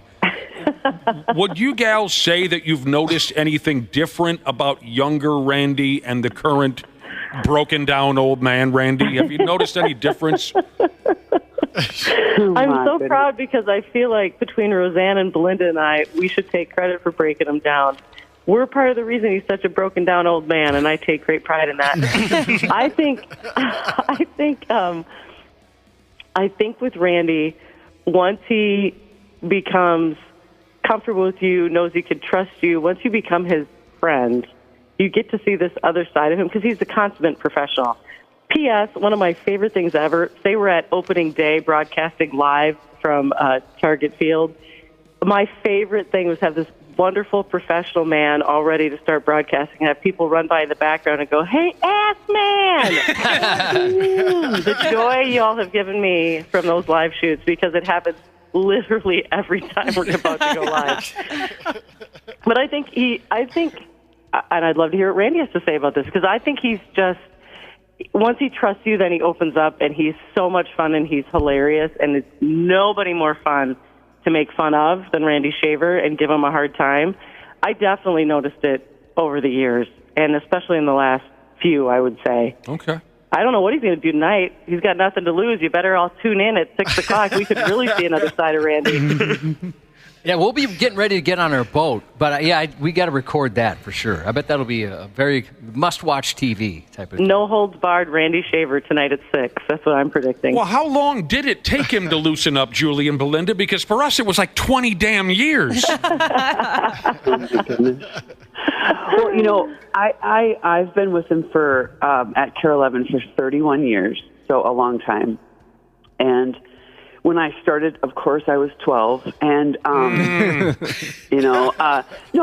the beginning, I have to say that I was the weekend meteorologist, and he was the weekend anchor and sports director with Joan Steffens. So we're going back a long time. So he was my first anchor that I worked with along with Joan, and I didn't really know him very well at the beginning because I think Julie's right. It's it takes a little bit of time. And then I think once he knew that I wasn't going to take the sports time because I was going to keep with, of course, weather is before sports because it's so much more important.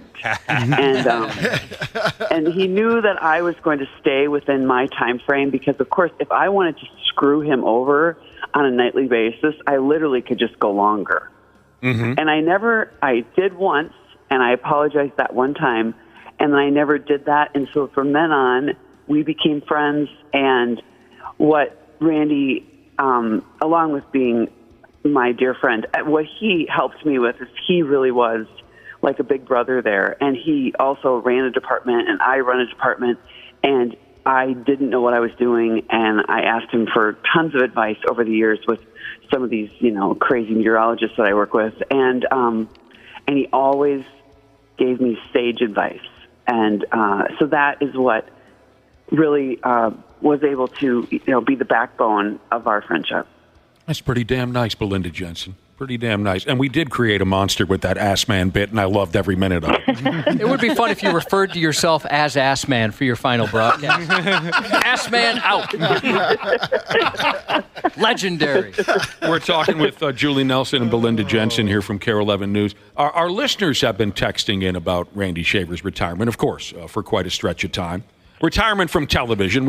I know we've made this announcement many times, but we want to make it clear that Randy's not going anywhere on the half-assed morning show, but he is leaving television. A lot of people didn't know you were on TV, Randy. They're finding out for the first time.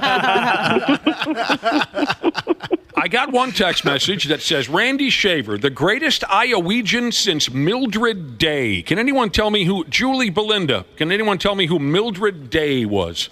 I was told there weren't going to be any hard questions. I haven't even had coffee yet. Come on. Famous Iowegian. Randy Shaver, Mildred Day?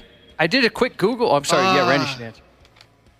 I really honestly don't, but I'm going to guess it's something to do with agriculture or cooking or something like that, because that's Iowa. So all right, yes. Pig one farming, listener, something like that. One listener says you're the greatest Iowegian since Mildred Day, the lady who invented Rice Krispie treats in 1941. There you go. Oh, wow. There you go. I bet she's from Iowa State, too. Yes. I'll bet she's from Did she go to Iowa State? That's what it, yeah. Oh, for Christ's sake. There you go. See? Another listener said, Randy Shaver, great at delivering the news, but a terrible driver. He's had some bad luck. Now, Julie was on the front lines for the golf cart splashdown, right? Oh, my gosh. So was Belle. So we were on the fairway right next to him, and Belle and I were on team A and B. So we weren't on the same team. All of a sudden, she's ahead of me. She starts going, Julie, Julie, Julie, and motioning for me to get over there. So I run over. I'm like, what? She points to the pond, and the bubbles of this cart going down, and Randy's standing there absolutely drenched. And our sweet photographer, Jason Stussy, standing there holding the camera. He went in the pond. When I talked to Stussy after this, he said, well, all of a sudden I was like, are we doing this? Are we doing this? And he slammed the camera up to the roof of the golf cart because, yeah, they were doing it. Yes, they were doing it. They were doing it right. Julie, do you remember who else was in the cart with you?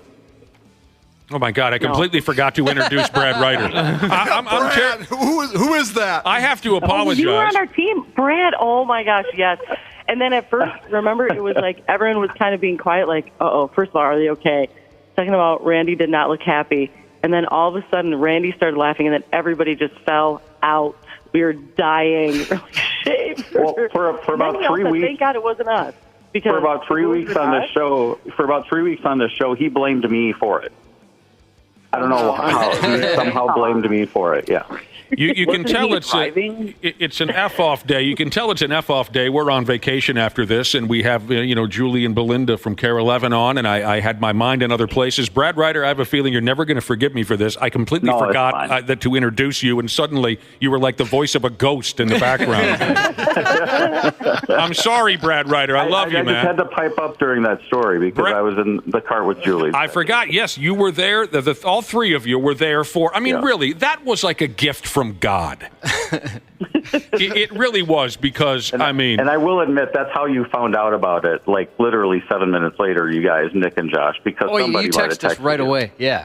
That's one of the greatest moments. I think that's why Randy started calling you the Clara City Tattletale. Yeah, he did. Yeah. That's why he blamed me for it for about 3 weeks afterwards. Yeah, you told us right away. I thought you were messing with us. I took pictures. Beautiful. I took pictures too, and I sent them to you guys right away. That was unfair to blame Brad Ryder. Impossible to think that a news anchor almost drowns on a golf course and somehow it's going to be a secret. You know what I mean? Somehow it's the Wolves PR guy's fault. Yeah, yeah. Oh, wow. Well, you know what's funny? The foursome that I was with is some of Randy's best friends. But the funny thing was they had no idea that he doesn't know how to swim. So I said, they were laughing, and I go, no, you guys, this is serious. This is actually serious. I don't know that he's going to come out of the water. And then he did, of course. I forgot about that. We all held our breath for a little bit, like, uh-oh. And then You can't And then swim, it but became it one is of the only a funniest things pond. that ever happened. And then all of us were going, well, thank God it was him and not us, because if it'd been one of us, Randy, because Randy is like our big brother. We love him so much. But the disappointment, I would not want to see the disappointment on his face if it was one of us. That is a very good point. Believe it was him. I don't know. I mean, I Well, forgot. the two of them have seen that disappointment before. I had forgotten that That's side one of thing the I love about story. Randy. You know where you stand. You don't wonder. He You're like doesn't mince words. Yeah. no, or facial expressions. I'll just say that. Nope. I had forgotten that part of the story, Randy Shaver, that you did not know. You still don't know how to swim? I never really learned. I did pass swimming in high school only because my football coach was the swimming teacher. So I really never learned how to do that. God. And first of all, the water we were in that day in that pond is not the cleanest water in the world. So the last thing I wanted to do was try to, swim my way out of that. So it was a disaster. Thank God, last night after the show at 10, the first person waiting for me as I walked off the set to give me a hug was Jason Stussy last night. And I told him, I said, not only do I appreciate the talent that the man has as a photographer and an editor, because he is really, truly, and Julian Bell will agree, one of the best that we've maybe ever had at KARE. But he is the sweetest man who I felt so bad that day that I put him in that situation. Mm-hmm. Really because he was responsible for that $100,000 camera. And I'm the one that almost cost him that $100,000 camera. So. But he was leaving, and he looked at Randy and goes, "We'll always have the golf cart." No doubt. That was such a perfect moment in time. And it was shortly after that we had a swim instructor on the air to give you some tips, Randy. Yes. Do you remember that? Oh, God. I do. She was very sweet. Good. God, she had a song, didn't she? Yeah. Little fish. We've got the song somewhere. Swimming in the I water. thought it was a beaver in the water. Sea otter back float, I think they called it. Oh, I know we've got it somewhere. You should have had a driving instructor on. Oh. That's a great That idea. too. It's difficult for us to look up old audio these days with our broken radio studio, but that was great. We had this lady on who taught children to swim, and she had this cute little song that the children were to remember to help them to be better swimmers, and we played it for Randy. That was a riot. Yeah, it was like bellies up, belly up, toes in the water. Chin up, belly up, toes in the water. Yes. Did you write that down, Randy, or did you? His anthem. Like Nick said, It is seared into my memory. Yes.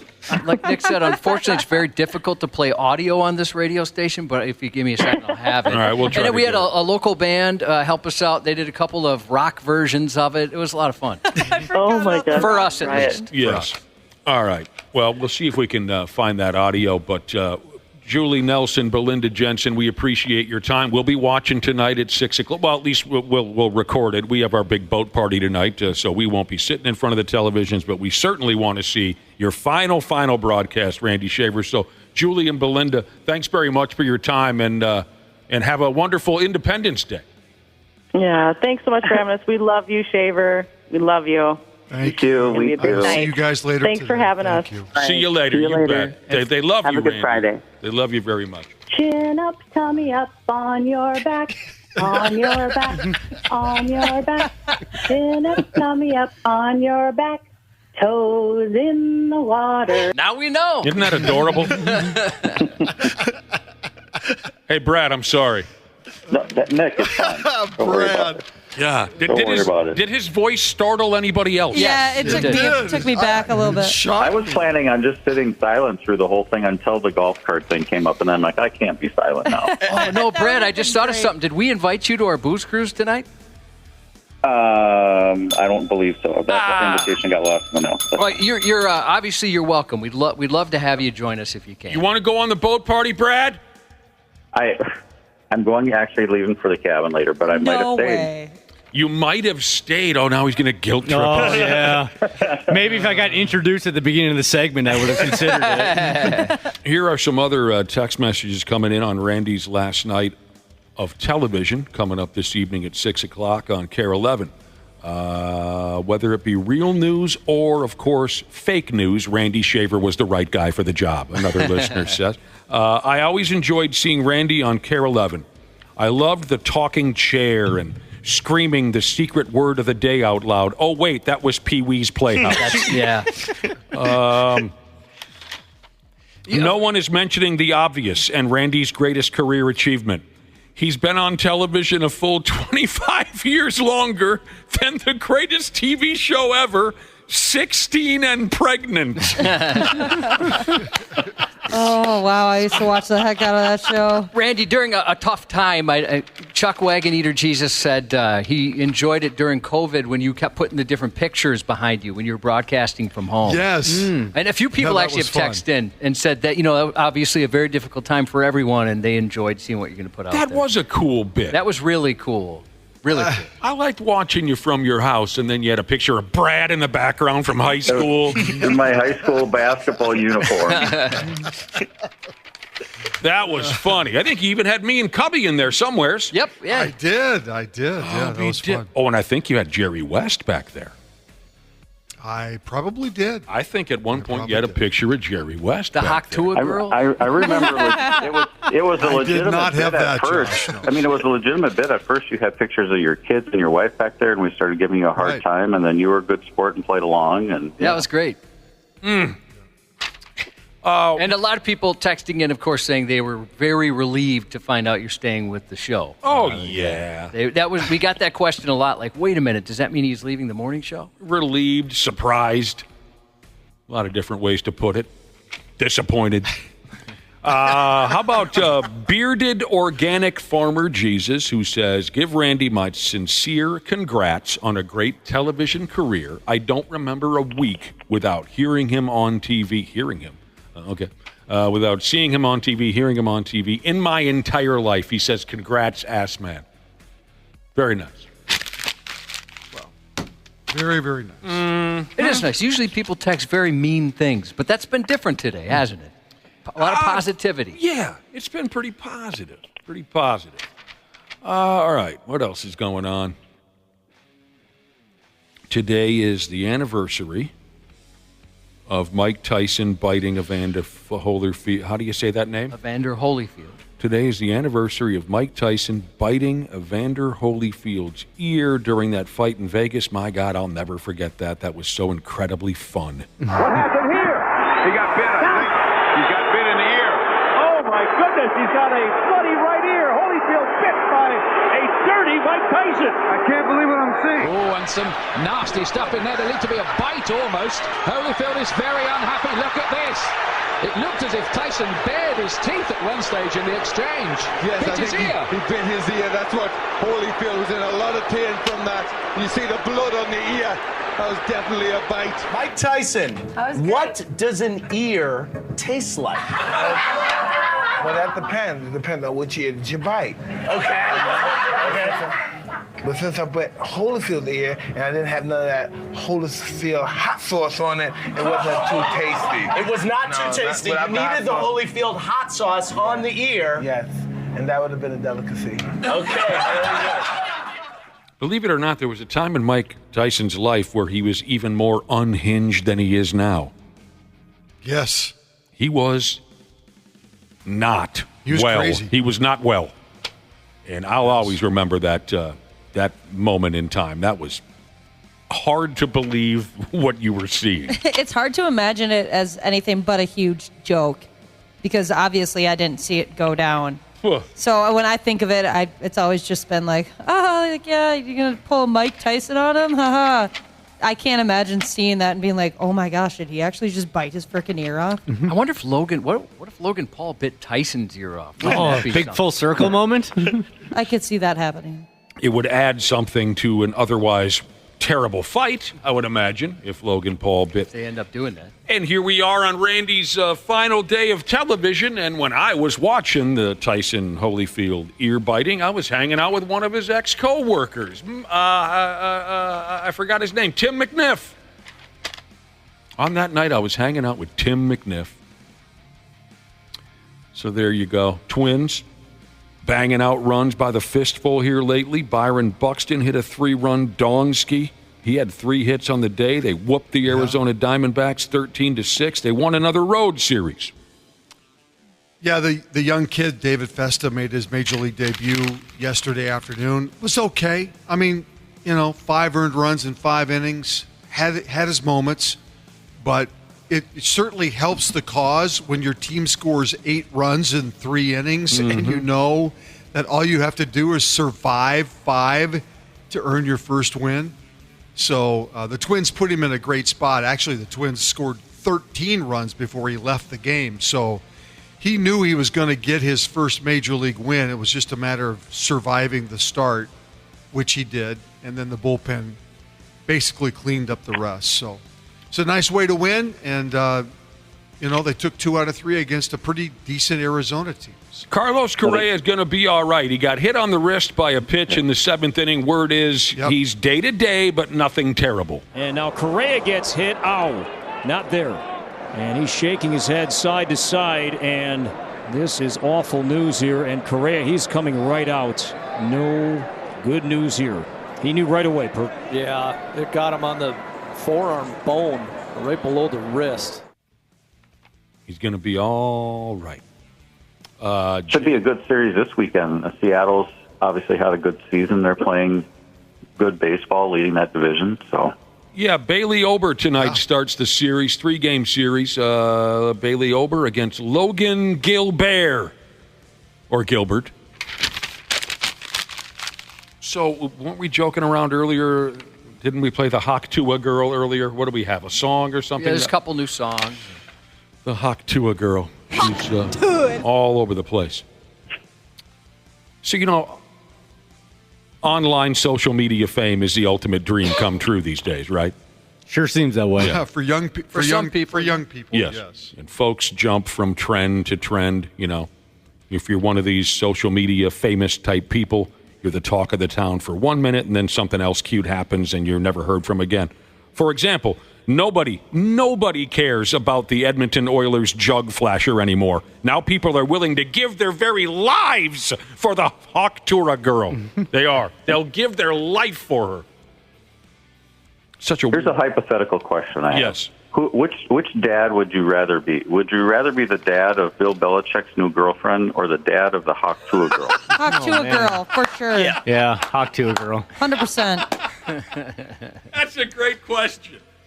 Randy Shaver, who? Yeah, I would take the Hawk Tua Girl too. Really? I would not want to have to deal with my daughter dating whatever she's doing with Bill Belichick. Yeah. Okay. Oh, sorry. Huh.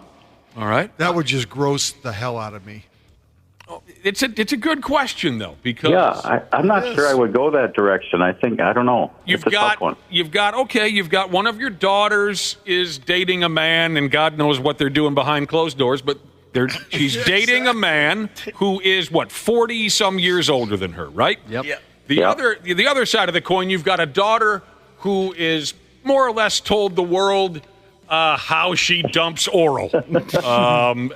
That's a tough spot to be in one way. Josh, do you have an answer? Well, I was just thinking how cool it would be to talk football. If you had an opportunity to have your daughter date Bill Belichick, you could ask him some offensive schemes or something like that. Okay. But you're right. The Hawk Tua Girl, that one, she's describing what she does. And it seems a little, it's more than you might expect in a normal session, I guess. What a great question. So, here's a gal who apparently wants no part of this nonsense. She doesn't want to be the Edmonton Oilers jug flasher. She doesn't want to be the Hawk Tua Girl. She's pissed off at ESPN for putting her on television while she was licking on an ice cream cone at the College Baseball World Series. It was a 20-second segment of just us eating ice cream or licking our ice cream with commentary to just us eating our ice cream. We all knew what direction that video was going to head in. And lo and behold, the creeps of TikTok got a hold of it because we woke up getting compared to the Hawk Tuah girl. She's pissed off at ESPN that she was sexualized, or that she's pissed off that she says ESPN sexualized she and her friend who were licking away at an ice cream cone.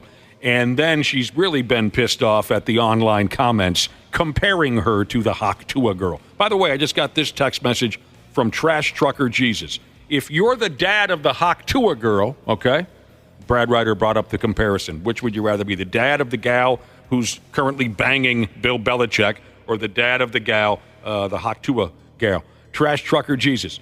If you're the dad of the Hawk Tuah girl, at least you know why your future son-in-law sticks around. I would want to know that information. So this gal's upset. She's a TikTok user. She says ESPN gave, quote, creeps a chance to sexualize her. I'd be pissed too. Yeah, you would? Yeah, that really sucks. Yeah. She's literally just trying to sit there and eat an ice cream cone, and then if it wasn't for their comments, it wouldn't have been taken at least that far where people were talking about it everywhere. But yeah, I think her issue is they stuck with that clip for like literally 20 seconds. You know, it wasn't just a 3-second and they stuck with those two for a really, really long time. And if you watch the whole video, she says before the ice cream cone, they got the ice cream cone, she had a hot dog, but she made sure that she was, hidden from camera view when she ate the hot dog. Because she knew if they got that on camera, then here we go. It's going to start up. Yeah, that definitely crosses my mind when I eat anything phallic-shaped in public. Like, oh, gosh, I hope no one has a cell phone. I have the opposite reaction. I'm praying somebody videotapes. Me and the friggin' wife like to swing through McDonald's and get their ice cream cones, Dude, oh, my wife does too. She loves that stuff. And I often feel a little self-conscious, when because I bombed that thing. Yeah. And you always make eye contact with the drive-thru attendant. Oh, I do. Oh, my God. I have the cone, and this is how we usually work it. We hit the drive-through. I'm steering the car with one hand, and I'm just bombing that cone. You kind of have to so it doesn't melt. Right. Yeah. And I often wonder, whoever's driving next to me, are they laughing their asses off right now at the sight of me doing this? I don't know. Probably. I told you before when I realized that I had consumed a giant pickle in front of a bunch of state troopers and what they must have thought of me afterwards. Text one of them, and he did say, we thought exactly what you're thinking we thought of you. Yeah, yeah. So, this gal's upset, and I think she has a leg to stand she has on. a reason to Yeah, be. I totally agree. They know what they're doing with those television cameras. Now and again, by God, they do. Especially now that, these girls are getting so popular. They're like, oh, yeah, we want to be the ones responsible for the next hot girl that goes viral. And then, of course, the worst culprits are these derelict idiots on social media. Again, shut it off and the world will be a better place, but nobody listens to me. The derelicts on social media who are just waiting for a reason to be a douchebag. It just goes on and on. By the way, interesting question from a listener via our text machine. Would you say that the Iron Sheik was the original Hawk Tuah guy? Yes, he was. Wasn't he more of a Hawk Tuah? Yeah, but close enough, right? Yeah. He would. Whenever he talked about USA or Canada, he always had to spit. He was so disgusted by the U.S. and Canada. Right. He would always say out loud, Iran number one, Russia number one, USA, Canada. Great point. He was. All right. I guess we're all supposed to fall down and touch ourselves that Bronny James was drafted by the Los Angeles Lakers. Told ya. With the 55th pick in the 2024 NBA Draft, the Los Angeles Lakers select Bronny James from the University of Southern California. Right. Yeah. Well, his agent was on the phone with every team in the league yesterday telling him if they picked him, he was going to go to Australia. So that was a little bit orchestrated. Oh, so any other team, if they would have drafted Braun Part 2, he was going to go play in Australia, but if the Lakers... Yep. Okay. So if he ends up playing on the Lakers roster... Well, he will at least in the preseason, and, you know, what they want is that moment when father and son are in the same uniform, on the same court, right, in the same game. It's never been done in the NBA before, so right. that's what they're looking for. First father-son duo to be in the NBA at the same time. Maybe we'll see it, maybe we won't. You know, because if you follow this stuff at all, you know that, you know, Bronny James, sure, he's a good basketball player, but most folks don't think he's an NBA-level basketball player, not yet at least. Right. And, you know, I still do kind of feel bad about the kid and worry about the kid. For Christ's sake, he almost died. You know, what was that, a year ago? A year or two, yeah. Jesus criminy, he came close to dying. So I am rooting for the kid. They'll probably put him on a two-way deal between their G League team and the Lakers, and then at some point you can guarantee they will bring him up for a regular season game and play them. Can't imagine that together. pressure. Yeah. People are just ready to hate on you immediately. Yeah, I suppose, you know, that's how it goes. Cam Christie was drafted by the Los Angeles Lakers. Clippers. I'm sorry, yeah, that's what I meant to say, the Clippers. Wolves made kind of a boring trade. I don't know, they traded Wendell Moore Jr. and the 37th pick to Detroit for the 5th. I don't know, whatever. They just basically traded out of the draft. Because they were trying to clear a little bit of money. Spend the money. Yeah, they didn't want to spend the money. Right. A little bit of extra money now, so maybe you can keep Kyle Anderson or Jordan McLaughlin or something like that? I think that's the discussion, is that they have a roster spot open now. So I think there has been, at least from what I've been reading, there is mutual interest in trying to bring Kyle Anderson back. So we'll see if that's what they end up doing. Wendell Moore Jr. seemed like a nice enough kid. I hope he goes on and has a nice career. Back to LeBron and Bronny James. So the first ever father-son duo. They potentially are the first ever father-son duo to play in the NBA. Did anyone ever come close? I don't think so. I cannot think. As soon as he was drafted yesterday, I was trying to figure out, has there been anybody? It's not like baseball, right, where the Griffeys and we've seen some of that before. It's just such a different sport, such a demanding sport, and it's a kind of, in a lot of ways, a young person's sport. You can play baseball a little bit longer. Yeah. Generally speaking, than you can play basketball. Ken Griffey Jr. and Sr. Played in the big leagues together. Ripkins. The Ripken brothers. Oh, yeah. The old man didn't play with Cal or Billy. No. So, I mean, I think the Griffeys are the only one, aren't they? Or how about the first baseman? They didn't play. What about the Alous? No, the Fielders. That's who you're saying. They were all brothers. No, but the dad played in the big leagues too. The Alous had a major league dad and then major league kids. Oh, you talking about Prince and Cecil? They didn't play together, did they? No. Cecil was the dad, but yeah. Yeah, I know. Hockey, Gordy, and what was his son's name? Mark Howe? Michael Jordan had a son named Marcus. Is that correct? Marcus Jordan? That sounds right. I wonder if they were ever he played at Illinois. He wasn't very good. Okay. Tim Raines, a listener's saying Tim Raines and his son played together? I don't remember that. At any rate, it's a hell of a deal. A hell of a deal to have a... You know who came to mind for me? Dolph and Danny Shays. Oh, basketball, Yeah, Dolph Shays played forever. But obviously, they did not play in the NBA together, or we wouldn't be talking about Bronny and Big Bronny.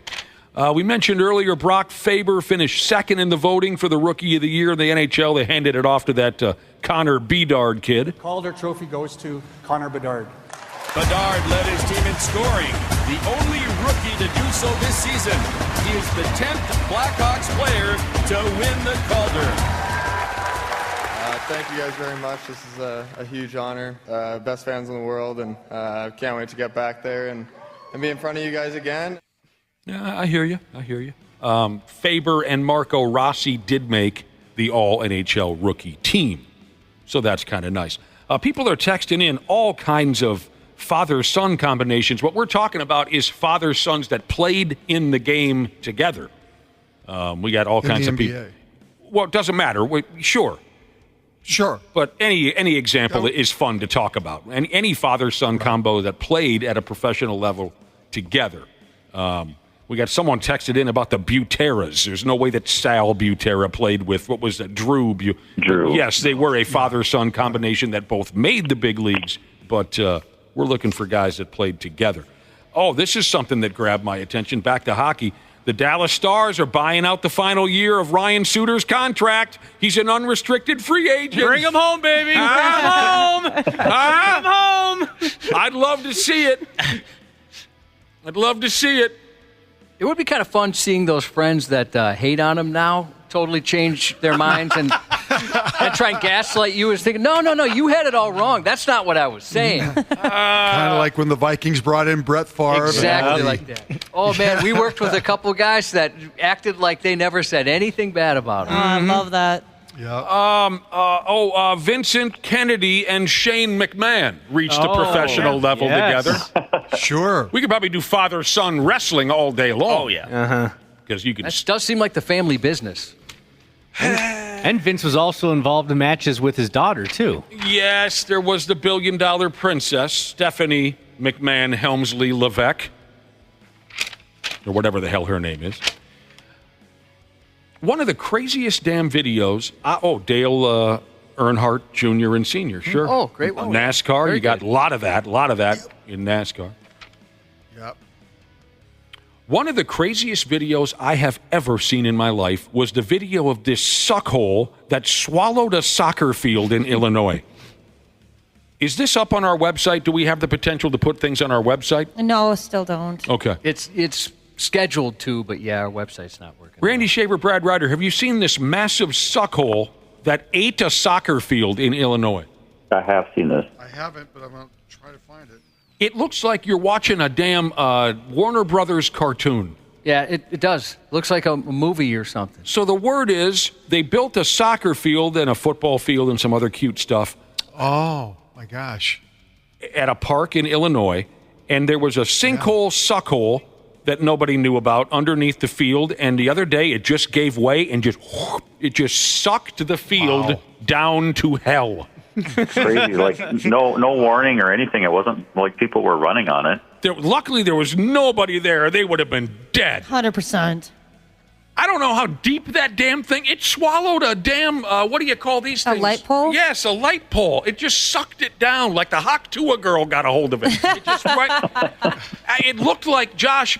It looked like that giant light pole that's designed to light an entire field took a hell of a long time to get to the bottom. Yeah, it did.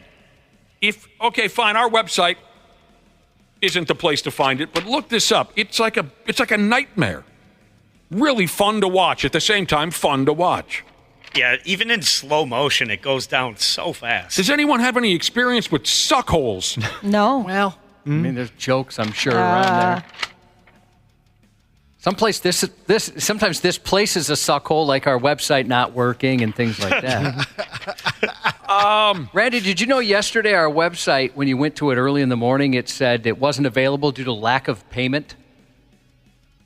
Really? Had you heard that? Yeah. Oh, my God. That's what it said yesterday morning. Yeah, the website that I'm trying to reach of payment says that too. Yep. So they paid one bill, I guess. They just haven't paid all of them yet. Yeah, they gave him half. They're like, all right, we'll give you part of the website back until you can come up with the rest. Yeah.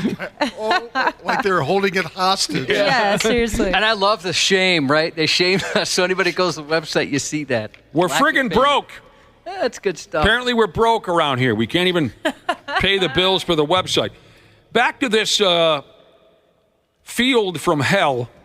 They built the soccer field on top of an active mine. That's a bad idea. Oh, no. Why would that ever be a good I don't know. idea? I don't know. Oh.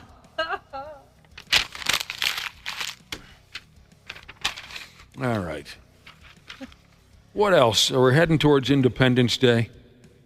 Joey Chestnut will be competing in a hot dog eating contest on Independence Day, despite being banned from the Nathan's gangbang because he's endorsing a rival hot dog brand.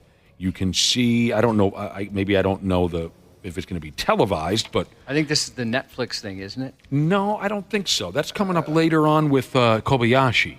Yeah, I thought they were doing a Netflix, like they had to deal with it. Maybe not then. I don't know. That's on Labor Day. Here's the deal.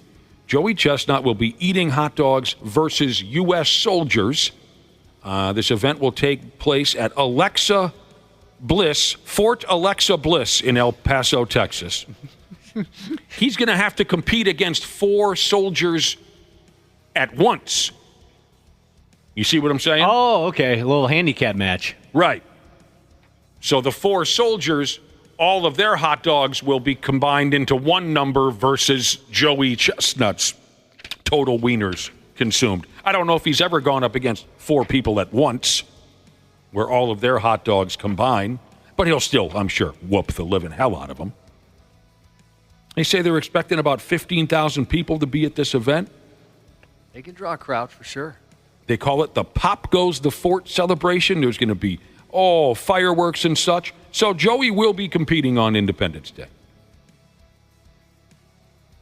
And then it'll be, how do you call it? Dana just said the day out loud. Labor Day? Labor Day when he's taking on Kobayashi. So maybe if you got nothing else going on, you can find that on your internet or something like that. Yeah, thank you.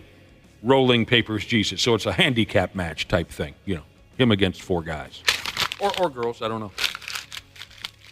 So there you go. Brad, you're headed up to the cabin, huh?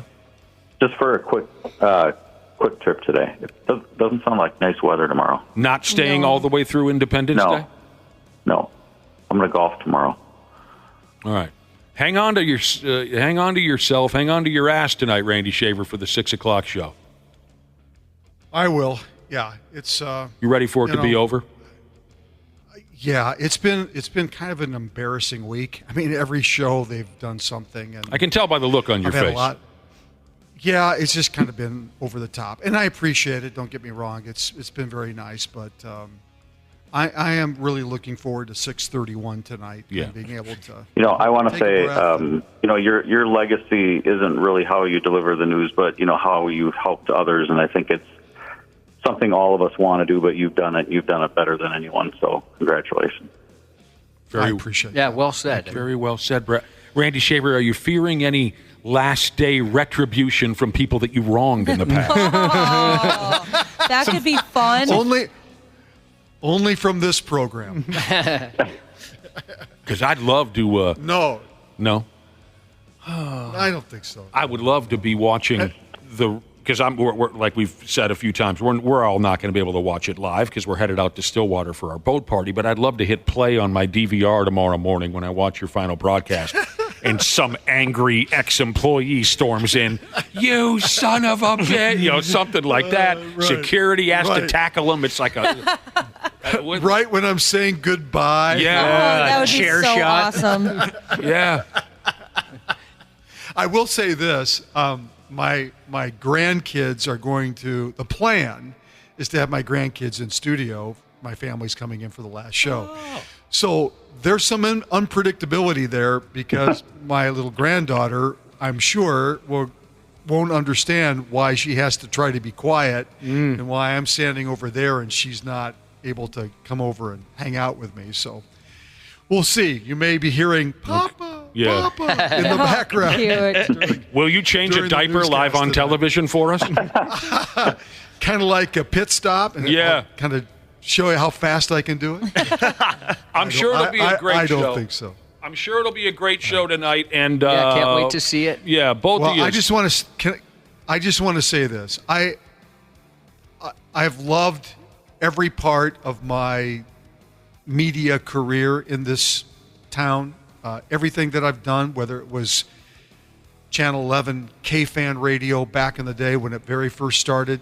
I was with Dave Huffman and Joe Sensor and Michelle Tafoya. And then coming here and being a part of this program, not having any idea or any clue this would turn out the way that it has. It's been such a blessing to be a part of this. And I've told you guys this before, and I will say it until the day I'm done on this program. This is the best part of my day. This is so much fun because I come prepared for things that we never talk about because you guys steer off into another area that just, and it makes me, I turn the microphone off virtually every morning and I just laugh because it just, you never know what's going, and that's what makes radio, that's what makes this so much fun, is that you just don't know.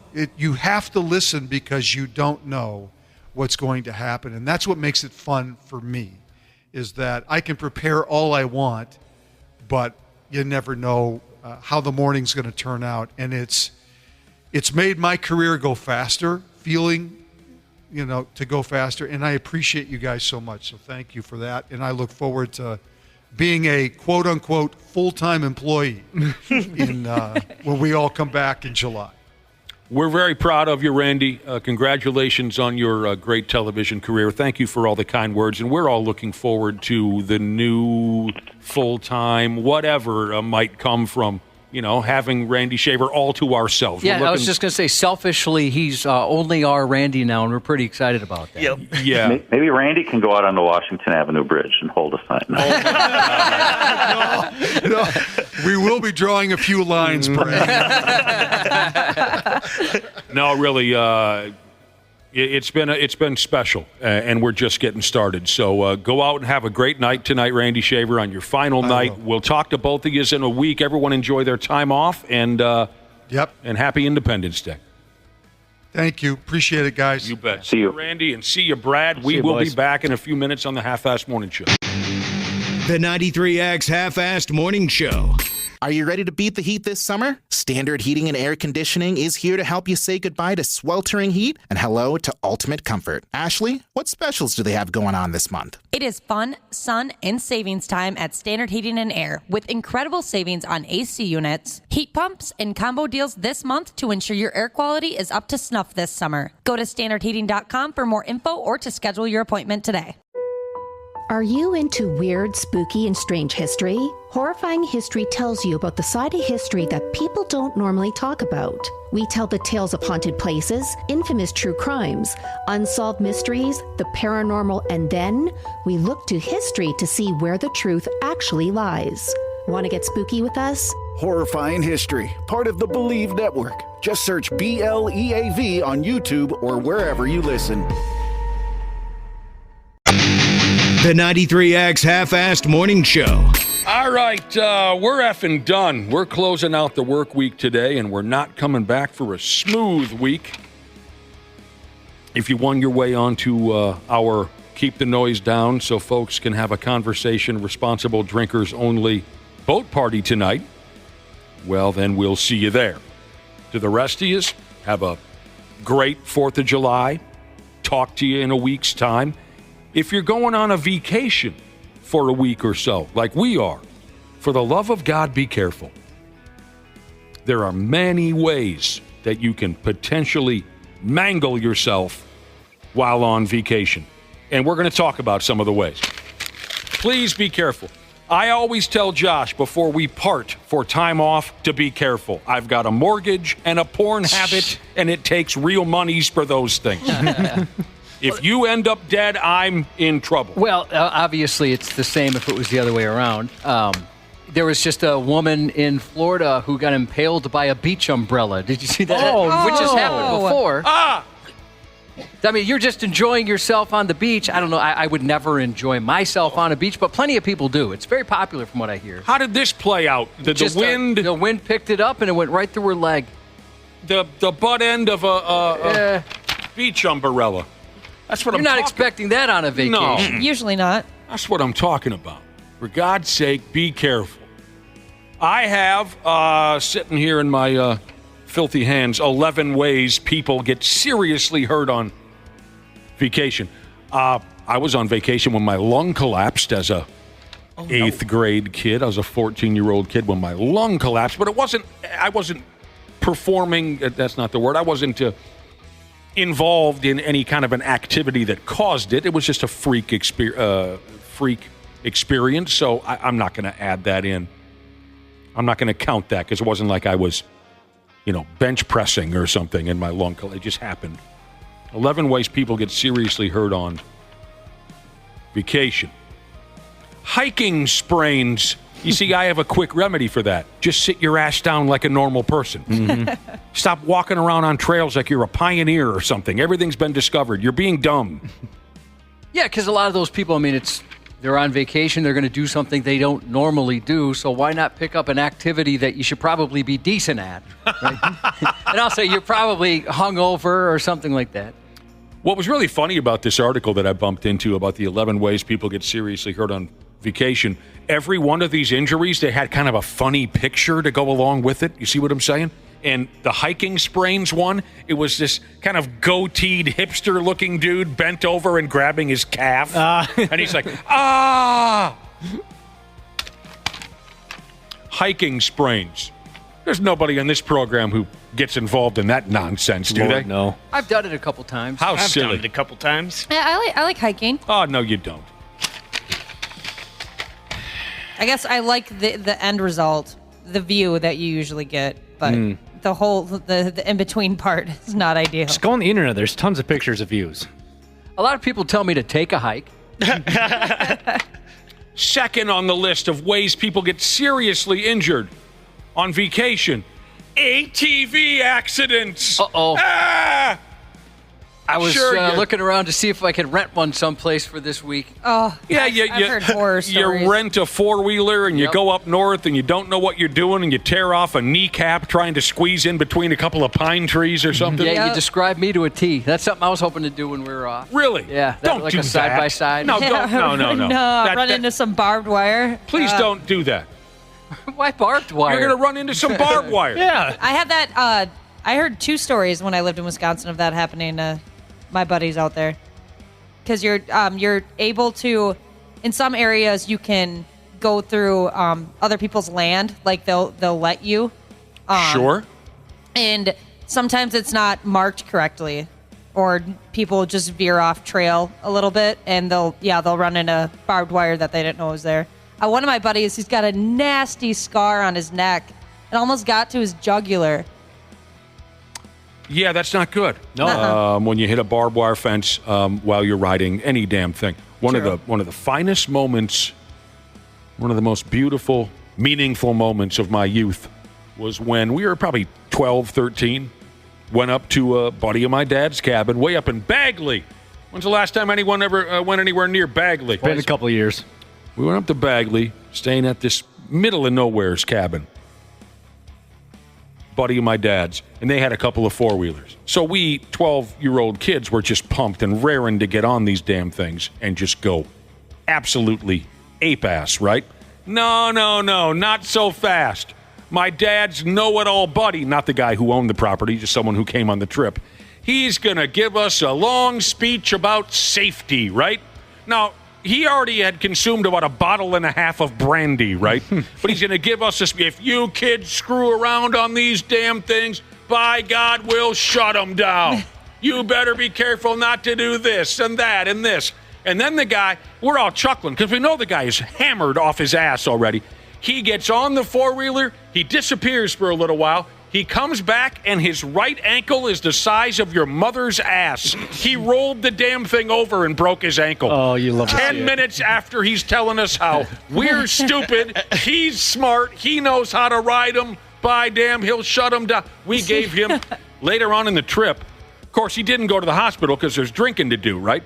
Later on in the trip, he's walking to the outhouse with that giant broken ankle, and he kicked a log on his way to the outhouse, and he diarrhea'd himself. Oh, my gosh, man. this guy.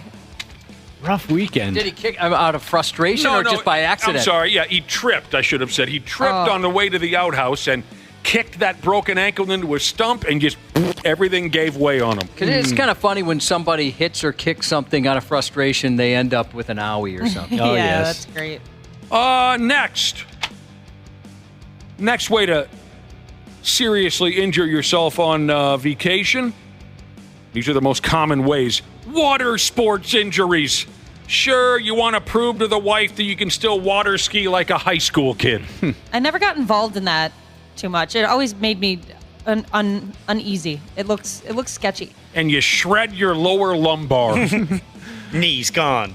One of the most unexpected or odd and random water injury happened. We were on a pontoon boat. We were probably about 16 years old, and all those guys were trying to show off to the girls, jumping off, guys are doing backflips and stuff. And there's one girl on the boat who was kind of like our very kind of conservative and shyer friend, and she was, had her hat on. She had sunblock, and she's the only one not getting in the water. So we're encouraging her, come on, jump in, just jump in once. The water's great, it'll be fun.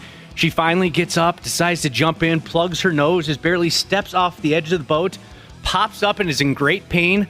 Both her eardrums burst. What? Yeah. Her eardrums burst? Yeah. She just got tired of listening to you guys. Probably. Totally. So the one girl who's being so safe, the rest of us being idiots, she jumps in the water once, and her eardrums just popped, and she was in immense pain. It's like a horror movie, right? Yeah. It's always the guy that's super scared or the one that's overly cocky. That's the one that gets it first. I've never even heard of something like that before. I wonder if she had a reason to not get in the water because of whatever condition her ears And are we're going just peer through. pressuring the hell out of her. Yeah, poor girl.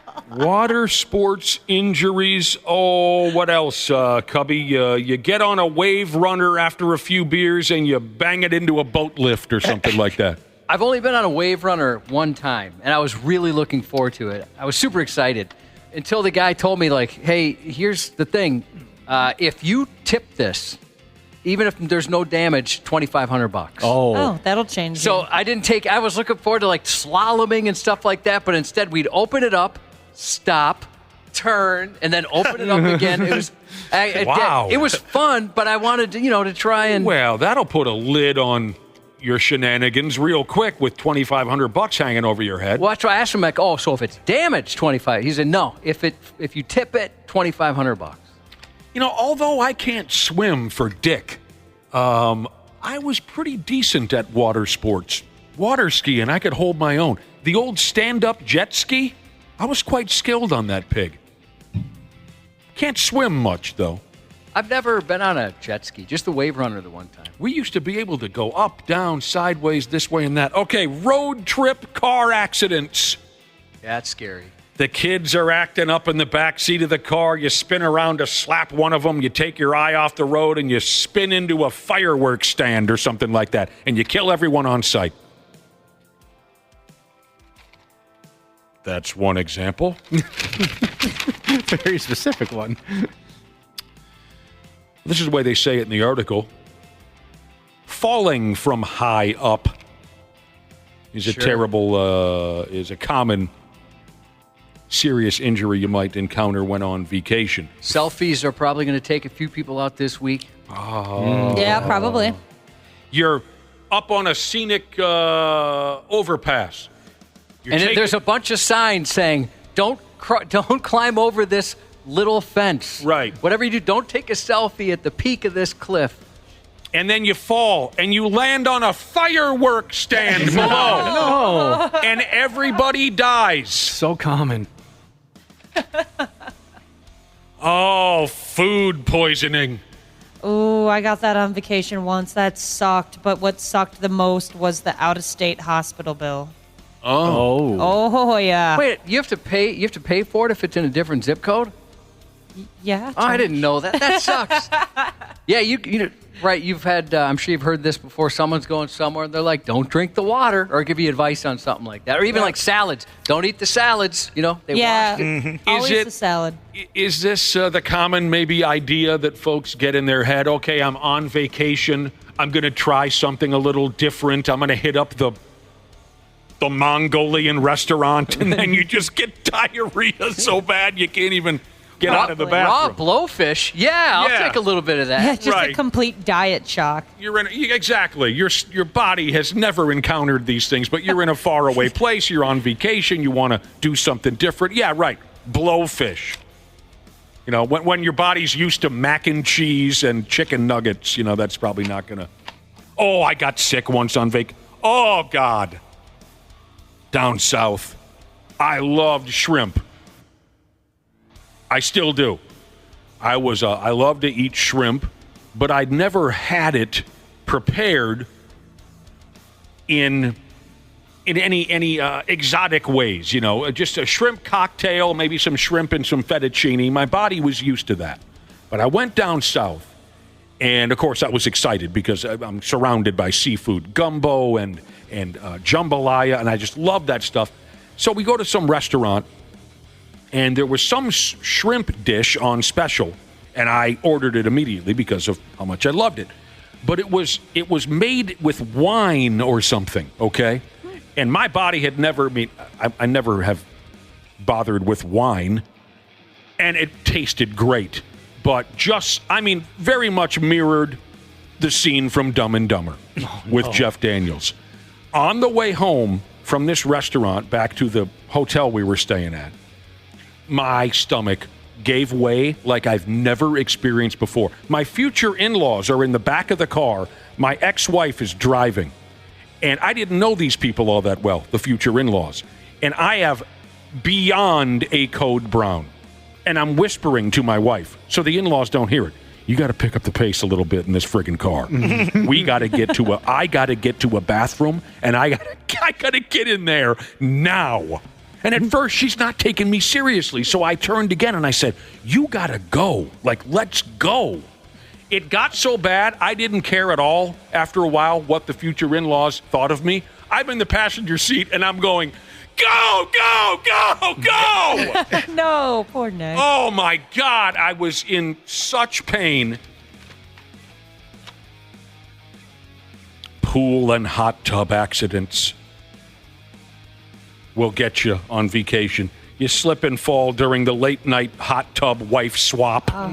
My mind immediately goes to that story. I think I heard about it when I was in middle school of that girl who sat on a drain at the bottom of a pool. Unfortunately, it's happened a few times. Yes. Yeah, so that was a real story. Okay, I wasn't sure if that was something that somebody made up to keep kids away from vents. Yeah. Unfortunately, that's happened. This happened multiple times. Relatively recently, too. Let's just go back to the fun idea of slipping during the late-night hot tub wife swap. You leave a testicle in the hot tub. Oh. For the next couple. Yeah. Amusement park injuries. Oh, that sounds horrible. You throw your back out on the Paw Patrol roller coaster or something because you're too old for the Paw Patrol roller coaster and you throw your back out. Or you do see the guys at the fast pitch at the fair that clearly are going to candidates for Tommy John when they get home because they're trying to impress a girl by throwing as fast as they could when they were 18. Maybe the ride gives way on you and you end up in the parking lot like we've seen stories in the news where the ride just gives way. Oh, God, that is something that crosses my mind every time I get on an amusement park ride. Now, that's not very often anymore, obviously, but whenever I lock myself down on a real amusement park ride, I always do wonder, am I going to end up in the next county because someone didn't screw this thing together properly? There was, especially some of the smaller pop-up ones. Those are the ones that make you nervous. There was just a story last week, I think it was, about a guy that said he got handicapped on a roller coaster or ride. Dang! Lost the ability to walk. Man, you're just trying to have some fun. Oh, there's animal attacks make the list of the ways you can get seriously hurt on vacation. I suppose you take the family to one of those silly petting zoos and a baby goat bites off your glands for you. That's the medical term for the head of the penis, I think, the glands. Mm-hmm. You're wearing some Umbros or something loose, right? It can happen. Hanging out the bottom a little bit. bit. It can happen. Those baby goats, they'll bite on anything. That's so true. STDs should be higher up on that list. Yeah. I bet plenty of people come back from a trip with an STD. Yeah. You know anybody who came back with any herp or anything like that? No, not personally. I'm not sure where to go with this one. Allergic reactions. I don't know nothing about allergies. You get stung by a bee or something. Okay, well, that can happen at home. Yeah, that's a good point. What's going on? But an exotic bee. Oh. Yeah. Maybe different places have different practices when it comes to food safety. I guess different countries have. I'm picturing food again. Food. Yeah. Okay, sure. Then that makes sense. Or maybe you're walking through the jungles of Germany. Oh, yeah. And all their jungles. And you get bit by, a plant rubs up on you. Finally, winter sports injuries have their own category. Oh, I bet. Yeah, Yeah, I've hurt my knee pretty bad one year. Trying snowboarding the first and only time. Knees, arms, fingers, racing down wrists, glands. You put on a set of skis. You're racing down a hill. You don't know what you're doing. You end up falling and landing on a fireworks stand. You bash yourself into a tree stump. So be careful, everybody. Yeah, my cousin, he stepped on a jellyfish on his honeymoon. Oh, yeah. He said that was pretty bad. Oh, yeah. Did his new wife pee on it? You know what? Gosh, now I don't know if it was a joke or not. He did say something like that, but I don't know if they were joking around. It was my cousin. If you're listening, Ian, let me know. Did she pee on it? A friend of mine. And is that what ended that relationship? Was it the urine? That's the line. That's the line everyone goes to instantly. Right? Is you have to pee on it. Saw it in a movie once. I don't know. A friend of mine's dad, who is checked out now, God rest his soul, he had the worst vacation down in, I think they were down in Mexico for a good 3 weeks, maybe something like that, long time. Guy was retired already. What does it matter? In the first couple of days of the vacation, a jellyfish bit him on his ass, and he said it was just unbearable pain.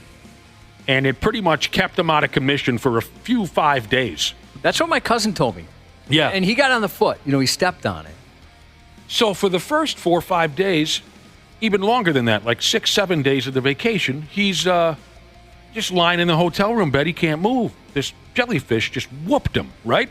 He finally gets better. Well, I still got 11 days of vacation left. Then they go, just like we were talking about, they go to some restaurant. He whips down some dish that he wasn't used to, and the bastard had diarrhea for the next 6 days. Oh, man. Trapped in the hotel, too afraid to get more than 8-10 feet away from the toilet. So I think all he got to do was the last 2-3 days of the vacation, I don't know, he laid on the beach, and then they went home. It'll get you. It'll get you. They want to glorify the fact that they're criminals. It's dumb. These guys are dumb. They deserve to be tossed under the jail just for being dumb. The 93X Half-Ass Morning Show. 5 minutes to vacation. The truth is, as much as we love time off, we do miss our listening audience. I miss the give and take, the jaw jacking, the nut busting back and forth with the text machine. We will miss you, but we won't be here next week. We're going to go celebrate Independence Day. We hope a lot of you have that same opportunity. And quite a few do. We've been getting texts saying the same thing. That's what we should always do, is plan time off at the same time.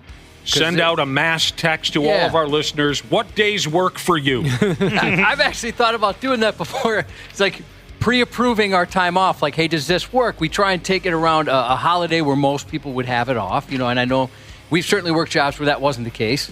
We try and do that so we're off at the same time.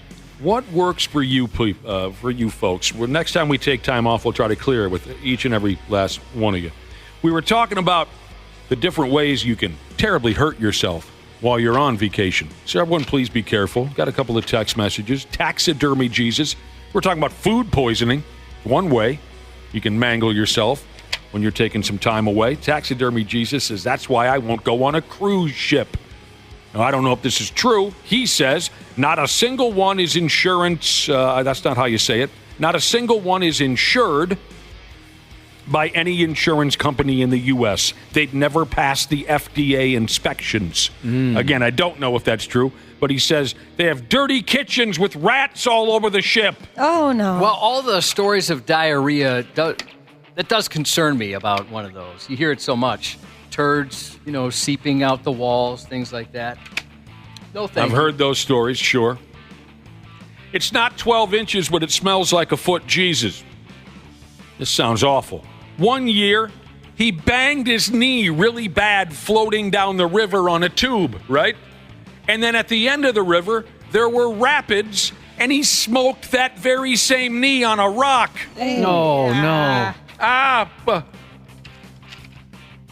Boy, we used to act like jackholes over there at the Apple River.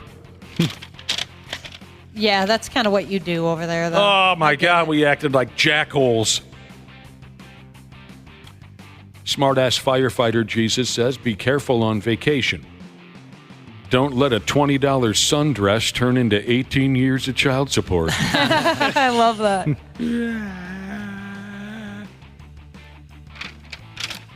And then Josh mentioned, out of all the different ways you can mangle yourself while you're on vacation, we talked about, like I said, food poisoning. You turn your ankle on a hike, you crash an ATV.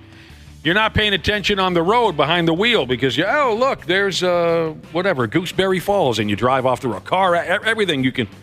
Josh said, where the hell STD should make that list?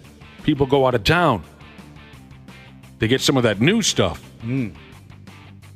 A listener says, my cousin introduced herpes to our high school after a vacation in Brazil. You spread it around. Oh, the Brazilian strain. Atta girl. Nobody in your high school had herpes until your friggin' cousin went to Brazil, brings them back. A couple of beer parties happen. The whole friggin' high school's crawling with Brazilian herpes. That would suck if it gets traced back to you. Oh, yeah. What different? Did anything different happen here lately? Oh, that's right. Donnie went to Brazil. Not to mention Brazilian herpes. Yes. Oh, jeez. That stuff. Imagine that hanging off your lower lip. No, thank you. And it's picture day. No, thank you. Friggin' picture day. Yeah. As Nick mentioned, we are off next week. You know what? If you're interested, we do miss you. 93xjosh@gmail.com. If you want to check in, it'd be nice to talk a little bit back and forth. You trying to get some pictures? No. Don't. I don't want any pictures. He's trying to get pictures. But if you're bored, we do love talking to you.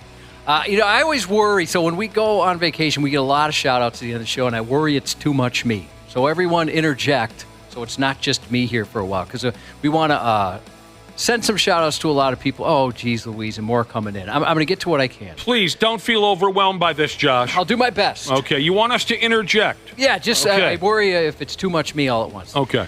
Lives in Brainerd, Jesus, says July 6th is his 22nd wedding anniversary, so he wants to wish his smoking hot wife a happy anniversary. Josh is hoping that ladies send him naked pictures to his Gmail account. No, I'm not. Tons of photos. Nope. No pictures. None whatsoever. Type 1 Cop Jesus sent us a shout-out to his smoking hot wife for sticking with him for 10 years today. Shout-out to Conspiracy Theory Jesus for your 14th anniversary Sunday with Ram Tucky Jesus. Happy July 3rd birthday to Wub Wub Cat Dad Jesus. Happy birthday shout-out on Saturday to the best Renaissance Festival guy ever, Mr. Booby Cooler Jesus. Oh, wow. Sleeveless T-shirt Jesus said it's his birthday on the 4th and demanded a shout-out, so I had to give it to him. Yeah, I have to. I drive a Hyundai, but ride your dad Jesus has a birthday on Tuesday. Happy birthday next Friday to Dog Grooming Anal Gland Expressing Jesus. She's joined us in Wisconsin a couple times. Yeah, I love her. Happy 40th to Airport HVAC Jesus. Happy 21st to Tire Guy Jesus on Sunday. Happy birthday on the 4th to It's Not 12 inches, but it smells like a foot Jesus. Tatted Mama Jesus texts in a shout-out to Meat Man Mike, turning 45 on Monday. Can I interject with another story of a vacation injury? Of course. Okay, Clark Kent Framer Jesus. I broke my freaking wrist on an e-scooter going 8 miles per hour, sober, on vacation 2 months ago. I see a specialist on Monday. Oh boy. Dang. Hilarious. Happy early 50th to Kyle Schlemdog Millionaire from his family and friends. Happy birthday Sunday to Bobby with an I, a.k.a. Bobby Care Bear. And once again, happy birthday this Sunday to Dana. Dan, I'm sorry, I don't know how to say it. Our co-worker and very good friend Dana, happy birthday to you. I thought it was pronounced Danel. Oh, yeah, I forgot about Danel. Yeah, we were supposed to start calling you Danel. Yeah, let's bring that back after the 4th. Or bitch bits. That works too. That's true because you like to wear ladies' deodorant. I do. I really like the name Danel. Yeah, I do. That was fun. Let's keep doing that. Okay, You know what? Danel, that's how you say it. Here's the thing about calling you Danel, making Danel your new nickname. It's going to hurt at first, but then you get used to it. Mm-hmm. And then you wonder why I went by Dana for so long to begin with. Yeah, I got the joke, Nick. I think he missed it. And if we don't see you on the boat tonight, I hope everyone has a great Independence Day holiday and an awesome week while we're away. Hak Tua, spin on that thing. 93X. The 93X Half-Ass Morning Show podcast is sponsored by Standard Heating and Air Conditioning. New episodes drop each weekday. If your podcast platform has ratings, go ahead and give us 5 stars and maybe give our enemies 1. Thanks, and here's a word from our sponsor. It is fun, sun, and savings time at Standard Heating and Air with incredible savings on AC units, heat pumps, and combo deals this month to ensure your air quality is up to snuff this summer. Go to standardheating.com for more info or to schedule your appointment today.